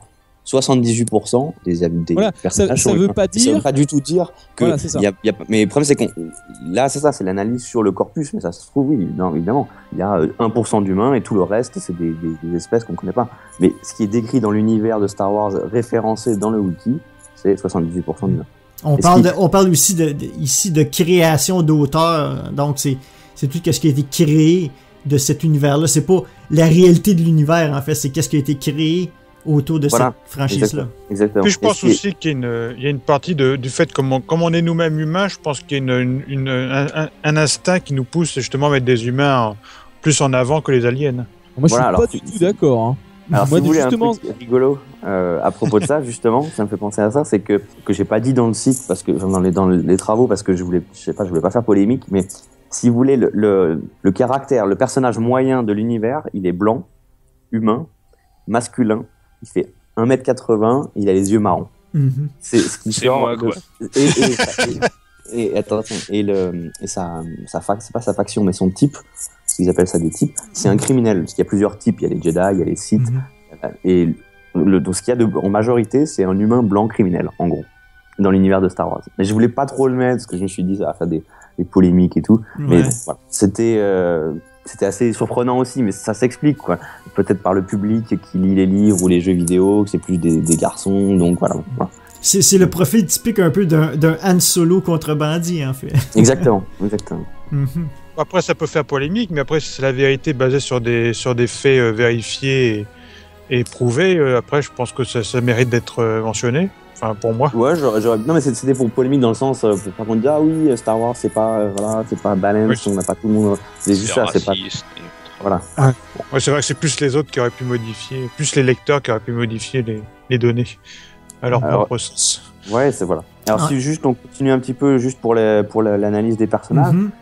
Donc évidemment le personnage qui est donc pour revenir, on extrait tous les personnages et après on essaie de les connecter entre eux. Et pour connecter les personnages, on regarde dans chaque biographie de personnage s'il y a une référence vers un autre personnage qu'on a déjà enregistré. Alors, le lien, pour l'instant, il n'est pas super intelligent, parce que c'est juste un lien il est cité dans la biographie. D'accord. La deuxième étape qui va arriver, ça serait de faire une analyse sémantique du texte pour caractériser le lien entre les personnages et dire ah bah lui il a été tué par lui, il est ami avec ça, c'est le disciple d'eux, etc. Et ça pourrait faire une analyse un peu plus intéressante sur les ontologies, c'est-à-dire la relation, caractériser les relations entre les personnages. Mais là juste on prend, donc là bêtement, juste si un personnage est co-cité dans la page, on crée un lien, et après on peut regarder du coup les personnages qui ont le plus de liens dans l'univers, et on a en premier Anakin Skywalker, Palpatine, Luke Skywalker, en gros les plus connus qui sont dans les films. Et un qui est assez intéressant, c'est dans la 13e place, il y a Revan qui arrive, et qui est intéressant pour les gens qui connaissent pas, disons ceux qui regardent que les films, qui n'ont pas vu les livres, etc. C'est un personnage qui est un peu nouveau. Les gens qui sont un peu plus, qui connaissent un peu mieux l'univers, évidemment connaissent ce personnage. Oui, ceux qui sont seulement amateurs des films ne connaissent pas du tout Raven, là. Voilà, c'est ça, c'est un peu bon, et même c'est pas très clair. Django Fett, Boba Fett, on sait pas trop. Bon, voilà, mais en tout cas, c'est un des seuls c'est le seul personnage qui arrive dans le top 15 qui n'est pas en fait un des personnages des films. Intéressant. Voilà. Ensuite, tu vas, je vois que tu as été par époque. Ouais, alors après, alors. Là, j'essaie de prendre les personnages. Il faut se dire qu'il n'y a pas les époques pour tout, parce que le wiki, il est très incomplet, évidemment. Donc, on prend avec ce qu'on a. Et donc, du coup, sur les personnages qui ont des époques, j'essaie de faire juste un petit histogramme en fait de la répartition des personnages par époque. Et l'époque où il y a le plus de personnages, c'est Rise of the Empire. Donc c'est en gros l'épisode 1, 2, 3 pour les films. Et le deuxième, c'est la Rébellion, donc c'est l'épisode 4, 5, 6. D'accord. Ce qui est surprenant, c'est qu'il y a plus de personnages dans ces époques que dans la Old Republic, alors que dans la Old Republic, il y a les jeux vidéo, surtout le dernier MMO. Et du coup, moi, j'étais pas sûr. Je pensais que le jeu vidéo allait amener beaucoup plus de personnages que tout ce qui s'est fait après, en fait. Et pas du tout. Donc ça, c'était aussi un résultat qui était intéressant. Et après, ça descend assez rapidement, en fait, au niveau de New Republic, New Jedi Order et Legacy pour les époques.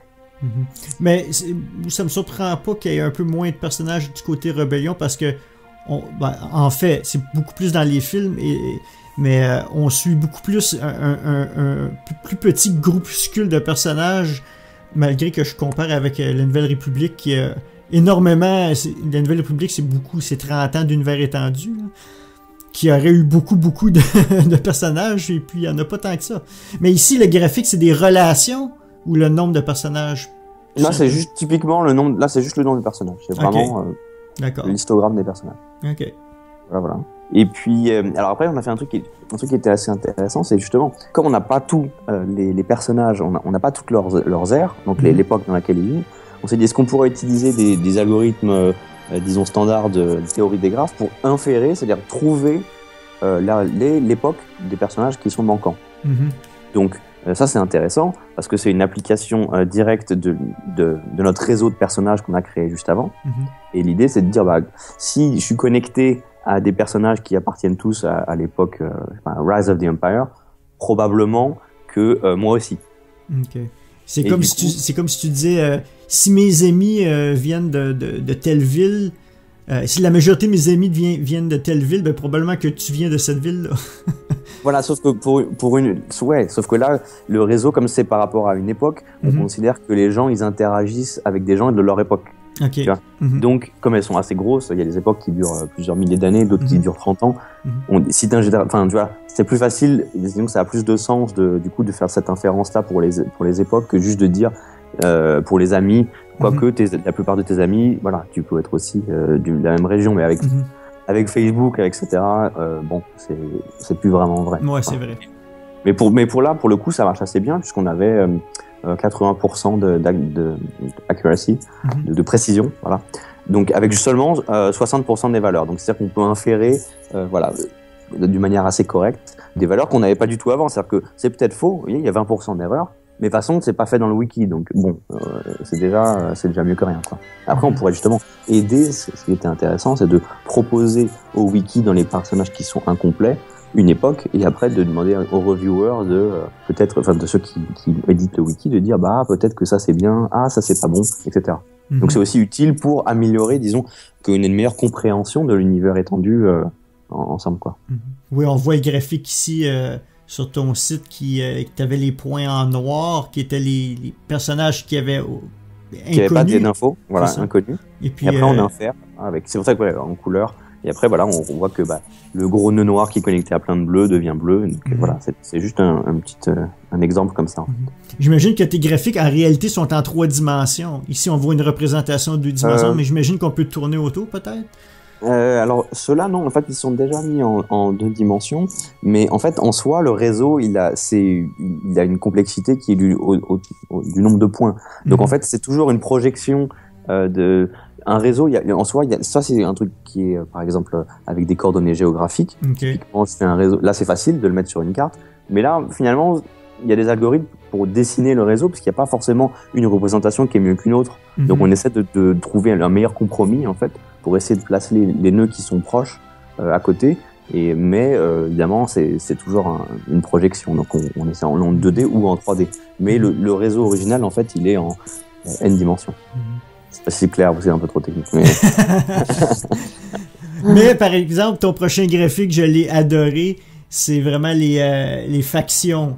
Et puis on peut voir vraiment les liens entre les différentes factions. Et puis j'ai trouvé ça vraiment impressionnant que t'as même les Yuuzhan Vong sont inclus là-dedans. C'est vraiment spécial. Ouais, en plus c'est juste les factions les plus importantes, parce qu'il y avait plein de factions. Il y a aussi beaucoup de bruit dans les données elles sont pas très propres. Mais Oui, c'est ce qui est marrant. Puis après, sur le graphique, si on clique, on peut aussi voir en fait les voisins. Donc c'est ceux qui sont connectés directement. Et donc il y a quelques-uns. Donc la plupart sont connectés à tout. Si je prends l'Empire, évidemment, il est connecté à tout, ou la République aussi. Mais il y a une petite faction, la République Navy. Elle est connectée qu'à la moitié des factions, par exemple, où il y a aussi le Lost Tribe of the Sith. Donc ça, c'est les premiers. Il y a vraiment 36 000. Ils sont connectés à beaucoup moins de points. Évidemment, ils sont pas connectés à l'Empire Galactique puisqu'ils n'ont aucun lien vu que ça se passe 36 000 ans après. Quoi. Donc c'est un truc comme ça. Et puis c'était aussi l'occasion de faire un truc un peu interactif. Et tu finis ta première partie en mentionnant qu'il y a 464 Jedi et Sith, et maîtres Sith. Voilà, ouais. Alors là, c'était un petit teaser en fait pour la suite. J'ai pas encore fait l'analyse de ça. Ce que je voudrais faire plus tard, c'est de faire tout c'est pas un arbre généalogique, mais ça veut dire, disons, l'arbre généalogique de tous les maîtres et apprentis, qu'ils soient Sith ou Jedi, et de regarder depuis, chronologiquement, et voir si on arrive à trouver des choses intéressantes à visualiser comme ça, quoi. Je pense que ça n'a pas été fait du tout. Et du coup, ça serait aussi intéressant de voir ça. Donc un arbre académique un peu. Voilà, c'est ça. Qui est qui, mais c'est pas vraiment un arbre généalogique, parce que en plus on peut avoir plusieurs maîtres. J'étais du côté obscur, je suis repassé à la lumière, etc. Je peux avoir du coup plusieurs maîtres dans les deux factions. Donc ça va être un peu compliqué, mais je pense que ça va être sympa en fait de visualiser quand j'aurai fini tout ça, quoi. Donc ça c'est un teaser en avant-première. Je sais pas encore bien commencer le boulot dessus, mais c'est ce que je voudrais faire après. Mais la première partie, tu l'avais sortie avant le réveil de la Force, vrai, ou à peu près en même temps? Non, c'était avant quand même. Avant, c'est ça. Donc en fait, le projet, j'avais commencé il y a 2 ans, mais je me suis dit que c'était en fait, ça traînait de côté, puis je me suis dit que c'était l'occasion, avec la sortie du film, de remettre ça au goût du jour. T'as-tu été surpris par la réception que ça a eu? Partout, les sites anglophones et partout les sites de techno, les sites Star Wars, les sites de toutes sortes qui ont commencé, et les réseaux sociaux aussi. Ouais, c'est assez surprenant. Moi, j'ai fait mon petit article de blog tranquille. Il y a 1 mois, j'avais 7 visites par jour sur mon blog. Bon, tu vois. Et là, d'un coup, j'en ai eu 5000. Bon, c'est retenu. Donc, c'est un peu... c'est sympa, tu vois. C'est cool, tu vois. Mais je m'y attendais pas du tout. Non, je pensais pas que ça ferait autant de buzz, quoi. Justement, t'as des retours. T'as des gens qui me contactent pour avoir des précisions. Oui, il y a Danny, par exemple. Voilà, exactement. Par exemple, je suis avec vous ce soir grâce à ça. Donc, ça me fait plaisir. J'ai aussi, demain, j'ai une interview avec The Marketplace. Ok. Et puis, sinon, il y a quelques personnes qui m'ont demandé des précisions, mais la plupart, si tu regardes les sites, en fait, ils ont copié-collé. Il y a beaucoup qui s'embêtent pas quand même. Ils copient-collent, ils changent. C'est assez rigolo parce qu'ils modifient l'article original, alors qu'en fait, l'article, si tout le monde peut aller le voir, c'est pas compliqué. Il rajoute des trucs. Par exemple, oui, il a analysé 115 200 points. Je sais même pas où il a sorti le chiffre, le gars. C'est assez rigolo, les mecs qui inventent des trucs comme ça. Il a compté les points un par un. Non, mais je sais pas, les gars, ils s'inventent des trucs rigolos comme ça. Et bon. Il m'a dit oui, alors comme s'il y en a aussi où je fais une interview exclusive alors que je leur ai jamais parlé aussi. Enfin, il nous dit que bon. Vas-y, c'est qui ça? Non, mais je sais plus, mais il y a beaucoup de sites. J'ai noté. Parce qu'en fait, ça aussi, ce que j'aimerais faire maintenant pour la recherche, du coup, pour mon travail de thèse, c'est d'analyser en fait ce qui s'est passé autour de ce petit buzz et faire une analyse plutôt sociologique là-dessus. C'est assez rigolo de voir les tweets, les visites, les nombres de sites. Tu fais une thèse dans quel domaine en fait finalement? Alors en théorie des graphes, donc en gros voilà, je sais pas si c'est clair, en réseau quoi, donc l'analyse des réseaux, donc réseau pas les réseaux. Ouais, mais c'est lié à quel champ disciplinaire quoi? C'est de la sociologie, c'est quoi? Non, c'est des maths et donc informatique, on pourrait dire. Okay. Ah, mais cherche pas, le problème de Thomas, c'est qu'il a arrêté l'école au CO2, donc...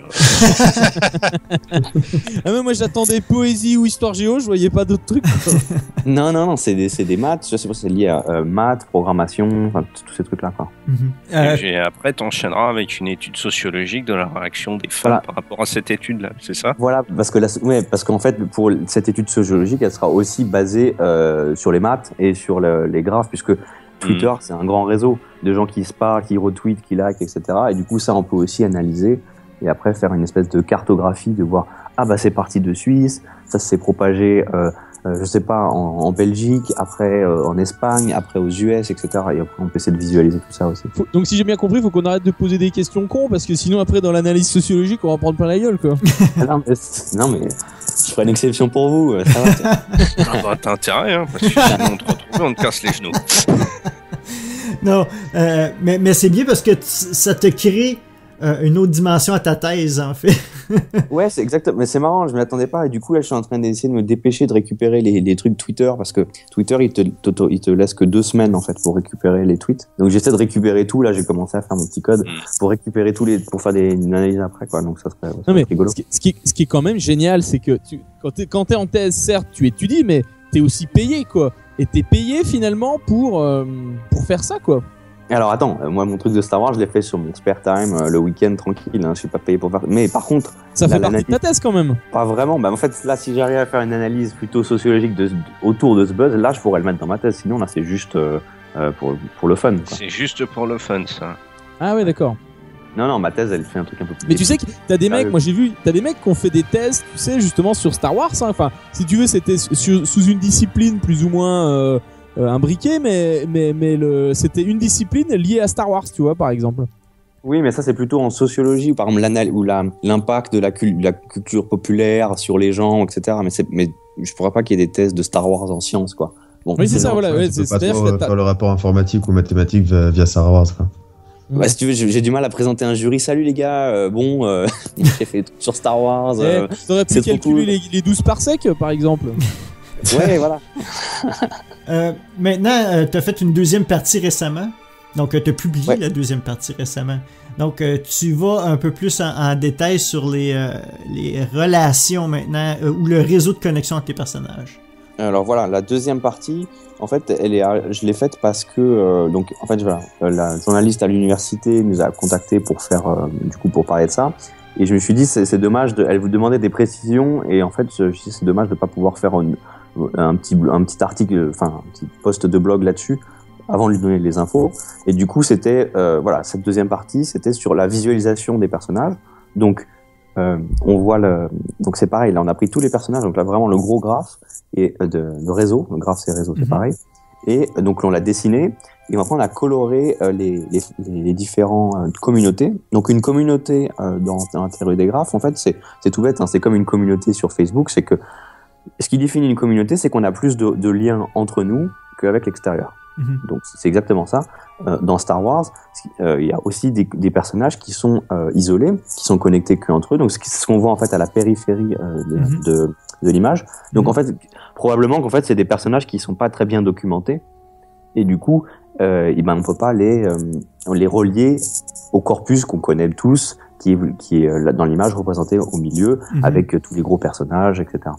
Et donc au milieu, on a les personnages les plus connectés, et ils sont colorés, donc si vous regardez les images, par communauté. Donc, et ce qui est ainsi rigolo, c'est qu'en regardant les personnages les plus connectés, ça c'est la deuxième image dans l'article, on voit que les personnages sont connectés par communauté et aussi par ère, par époque, ce qui est logique quand même.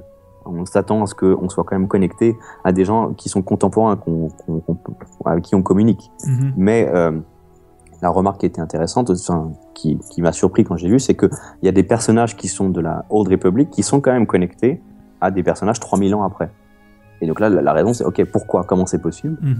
Et en fait, dans Star Wars, on a quand même des exemples des fantômes de la Force, hein, qui sont invoqués, par exemple comme Obi-Wan avec Luke, avec Yoda dans l'épisode 5, mais aussi quand on a des holocrons, et qu'on essaie de récupérer le savoir d'un maître ancien qui était il y a 3000 ans, et du coup c'est ça qui crée les liens en fait entre les personnages à 3000 ans d'écart. Donc ça c'était intéressant. Donc c'est ça qu'on voit, donc le petit, je te pourrais dire en anglais, le cluster en bas à droite qui est gris, c'est vraiment l'ancienne République. Il y a pratiquement pas de lien avec les autres, mais il y en a quand même. Voilà, c'est ça. Et après, voilà, et donc en haut, on a le cluster qui est un peu, donc là maintenant complètement Legends, plus canon, tout ce que vous voulez, avec le fameux Marajad qui n'existe plus du tout. Alors parce que la Haute République, on peut quand même garder ça reste dans l'univers avec Disney, ça reste quand même cohérent, mais là par contre plus du tout, puisque là ils ont avec l'épisode 7 ils ont vraiment changé la timeline complètement, donc ça cohabite maintenant en fait entre les deux camps. La partie en rose, en rose, en mauve, c'est la rébellion et l'univers étendu en fait, c'est l'époque, parce que je vois que Luke Skywalker est dans l'époque qui est considérée jaune, avec Han, donc, et puis je vois Wedge et Lando qui sont séparés. Est-ce qu'il y a une raison pourquoi ils sont plus dans l'autre époque que dans la section jaune? Alors oui, il y a une raison en fait, c'est que les communautés elles sont basées sur les liens entre les personnages, comme on a dit avant. Et en fait, il se trouve que leur histoire à eux, elle est beaucoup plus, elle se développe dans la partie d'après de New Republic, etc. Donc en fait, ils sont plus connectés dans la partie qui est hors des films. D'accord, c'est vrai. Et c'est ça qu'on retrouve. Donc, quand on connaît l'univers, ça paraît cohérent, mais c'est vrai qu'au début, on se dit, attends, pourtant, ils sont contemporains de Luke Skywalker, ils devraient être ensemble. Mais en fait, toutes leurs histoires se passent après. Donc, c'est pour ça qu'ils sont dans l'autre cluster, en fait. D'accord. Et pareil pour, en fait, si on voit en bas, dans le cluster bleu, Obi-Wan, il est aussi contemporain de Luke, mais il est dans l'autre cluster qui correspond plutôt à la Rise of the Empire, parce que toutes les histoires se passent là en fait, donc toutes les connexions, la plupart de ces connexions se font à cette époque-là, donc c'est pour ça qu'il est associé à ce cluster de cette époque. Même Jabba est là, ce qui est surprenant dans ma tête pourtant. Je connais l'univers et puis Ouais, moi aussi ça m'a surpris, mais il y a beaucoup de alors c'est peut-être aussi une erreur, mais parce que par exemple, s'il y a presque autant de connexions dans l'une et dans l'autre, l'algorithme il doit bien assigner un cluster de manière fixe. Mais en fait, j'ai regardé quand même dans sa biographie, il y a quand même beaucoup de trucs dans cette époque, donc c'est pas débile quoi. Il connaît beaucoup de gens, Jabba. Ouais, c'est ça. Excellent. Et puis, en fait, tu dis que il va peut-être avoir autre chose. Est-ce que tu peux est-ce que tu vas poursuivre ta recherche, approfondir? Voilà, alors, j'aimerais, donc, ce que je disais tout à l'heure, c'est que j'aimerais bien faire quelque chose avec les Jedi et les Sith Apprentices et Masters, donc tous les maîtres, gros arbre d'apprentissage, de transmission de la Force, on peut appeler ça comme ça. Et j'aurais voulu aussi faire un truc sur les planètes, parce qu'en fait, j'ai l'information de qui vient de quelle planète dans mes données. Et j'aimerais bien peut-être faire une visualisation de l'univers de Star Wars. Il y en a déjà qui ont été faites, j'ai vu, mais qui sont plutôt des visualisations d'artistes où on a placé des points et alors après je sais pas si c'est cohérent ou pas. Mais ce que j'aimerais bien, c'est essayer de voir si on peut du coup placer quelques planètes où on sait exactement où elles sont, parce qu'il y a des coordonnées dans le wiki de Star Wars. Et peut-être après arriver à placer les autres planètes qu'on connaît pas du tout en fonction, en utilisant les réseaux et essayer de, si vous voulez, comme faire une visualisation comme on a vu là des personnages, mais avec les planètes, en utilisant quelques planètes qu'on connaît et inférer le reste, les coordonnées pour les autres. Voilà. Donc présentement, c'est majoritairement légende et les films, mais est-ce que tu comptes peut-être faire une variation canon, éventuellement, seulement canon? Alors, on pourrait. Là, ce que j'ai fait par contre dans le deuxième graphique, c'est que j'ai fusionné la version canon et pas canon des personnages. De Anakin Skywalker, en fait, j'en avais 2. Et dans le canon, il y avait beaucoup moins de liens. Je crois qu'il avait que 100 liens. Et dans le Legend, il y en avait plus de 1500. Donc en fait, j'ai additionné les deux. Mais oui, on pourrait en fait assez facilement séparer les deux. Mais ça serait moins grandiose parce qu'il y aurait beaucoup moins de personnages.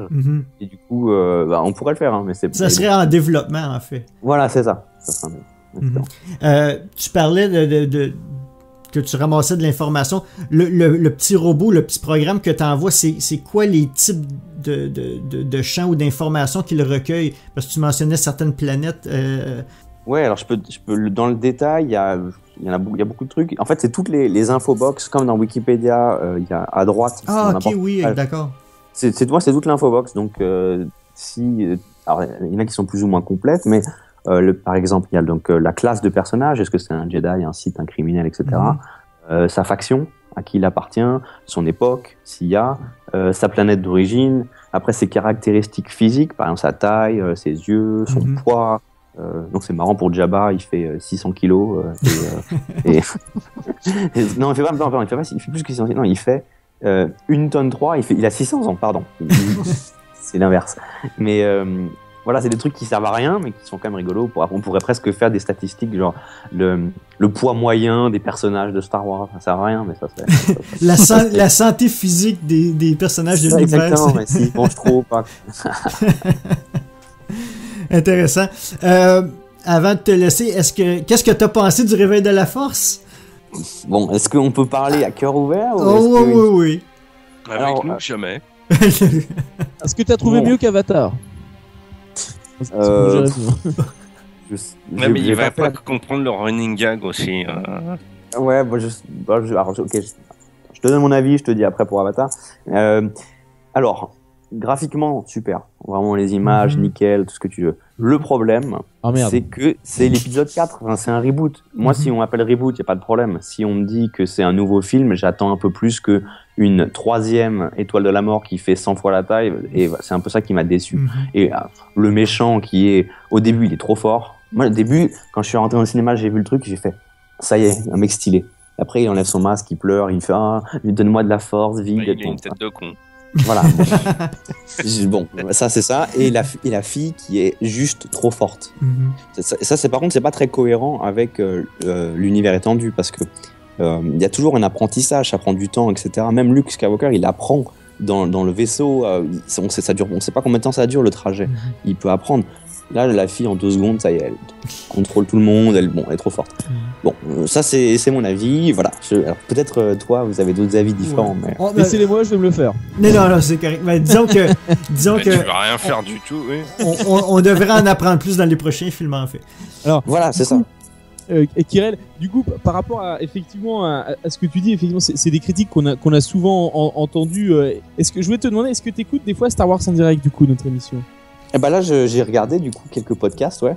Alors justement, par rapport à ces critiques-là, non pas, tu vois, pour faire ces espèces de guerres à la con, tu vois, quand les gens sont pas d'accord, mais juste pour essayer si tu veux, de permettre de mieux apprécier le film. Moi, je t'invite à écouter une de nos émissions justement que Dany avait baptisée la relativité négative, dans lequel justement on essayait de donner, si tu veux, des pistes pour arriver à passer, si tu veux, ces petits blocages qu'on a tous plus ou moins eu ou sur lesquels on a réfléchi et qui finalement, avec le recul, avec des informations, si tu veux, qui s'ajoutent finalement, permettent de relativiser ces petits points-là, voire même des fois de les voir assez positifs, tu vois.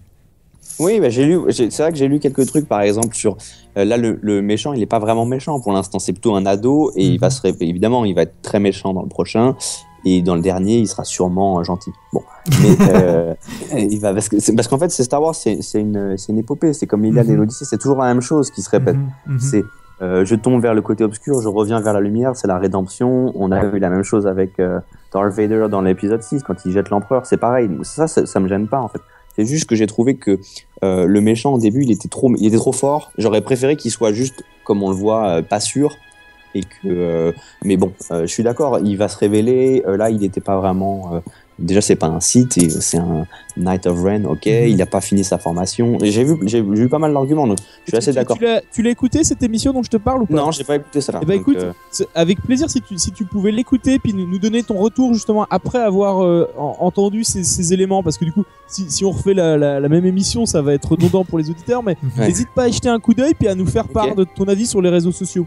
Ok, bah pas de problème. Je crois que ça doit être. 116. C'est la 116, c'est ça, hein? Ok. Ouais. Bah c'est noté, pas de souci. Voilà. Donc, je te remercie Kirel. Comment les gens peuvent te rejoindre sur Internet, réseaux sociaux, s'ils veulent lire plus en détail ta recherche ou suivre les prochaines évolutions? Bah alors sur mon blog, donc c'est kirelbenzi.com, c'est tout attaché, mon nom, prénom, nom.com. Et dedans après, si vous voulez me contacter sur Twitter et tout ça, tout est marqué, donc c'est assez facile de me suivre là-dessus. Excellent. Et tu as oublié de dire qu'Avatar c'était pourri aussi. Moi j'ai rien dit sur Avatar. J'ai pas d'avis, voilà. Ben, merci beaucoup, c'est fascinant qu'est-ce que tu fais, puis tiens-nous au courant des nouvelles recherches, nouvelles analyses que tu vas tenter de faire. Bah, avec plaisir. Et merci beaucoup de m'avoir reçu. Et puis j'espère qu'il y aura encore d'autres analyses là-dessus et on pourra en discuter à l'occasion. Excellent. Ben, merci beaucoup. À la prochaine. Merci à vous. À plus, ciao. Merci à toi. Salut. Donc, on va terminer l'émission là-dessus. N'hésitez pas à laisser vos commentaires sur ce que nous venons de discuter par email à studio@starwars.direct sur l'article de l'épisode sur notre site starwars.direct ou sur nos réseaux sociaux, donc la page Facebook, le compte Twitter et la chaîne YouTube. Je voudrais remercier mes collaborateurs. Donc, Sylvain est déjà parti. Henri, comment on peut te rejoindre sur Internet? Oh bah ça ne changera jamais, c'est toujours Twitter à l'usager Dalsk, donc D-A-L-S-K, sur Facebook à Henri Levental ou sur mon site internet sur le cinéma pour les Geek News. Parfait, Jérémy? Moi, par le contact de Star Wars en direct, et j'en profite, n'hésitez pas aussi si vous avez des avis sur les versions rehaussées, vidéo, est-ce que vous voulez voir quelque chose de plus, enfin, si vous avez des questions ou des avis là-dessus, n'hésitez pas non plus à nous en parler. Donc en fait, qu'est-ce que vous voulez voir dans les versions rehaussées? Voilà. Qu'est-ce que vous voulez voir de plus dans les versions rehaussées? Et toi, Thomas? Je veux voir la version longue, moi je réponds à la question. Donc pour être sérieux, moi pour me joindre effectivement soit sur le fil Star Wars en direct, sur les réseaux sociaux où je réponds pas mal, justement notamment sur Facebook à l'intitulé Tom and Roses. Voilà, donc du coup je suis souvent en ce moment j'ai mon avatar est la princesse Leia de Bloodlines, donc voilà, du coup vous me reconnaîtrez comme ça. Excellent. Comme j'ai mentionné au début de l'émission, on est toujours à la recherche d'un éditeur sonore et éditeur vidéo pour nous aider en arrière-scène. Donc allez voir starwars.direct/recrutement pour venir donner un petit coup de main à moi et Jérémy en arrière-scène des émissions. Les prochaines émissions, il y en a certaines qui sont déjà enregistrées. Donc Star Wars en direct Collector numéro 1. Donc celui est déjà sorti où Sébastien et Raphaël donnent leurs commentaires sur les premiers produits dérivés qui ont sorti avec le film du Réveil de la Force, donc Hasbro, Lego et Hot Toys. Donc ça va du pire au meilleur. Donc écoutez leurs commentaires, leur coup de gueule sur les produits dérivés qui ont accompagné le Réveil de la Force. Star Wars en direct littérature numéro 3 qu'on a enregistré immédiatement avant cet épisode-ci. Il devrait paraître après par contre. Donc je vous invite à écouter cet épisode-là où on fait des critiques de BD et de romans. Et le prochain épisode de Star Wars en direct Spoilers numéro 16 qui devrait être enregistré cette semaine. Et on va consacrer ça 100% sur Rogue One. Donc soyez à l'affût de ces 3 épisodes-là. Je remercie nos partenaires Mint Inbox, Star Wars HoloNet, siteclan.net, Planet Star Wars, Star Wars Universe, Le Réveil des Fans, Radio H2O et Génération Star Wars et Science-Fiction. Donc, de la part de Thomas, Henri, Sylvain, Jérémy et moi-même, merci d'avoir été à l'écoute de Star Wars en direct, la voix du fandom Star Wars, et que la force soit avec vous.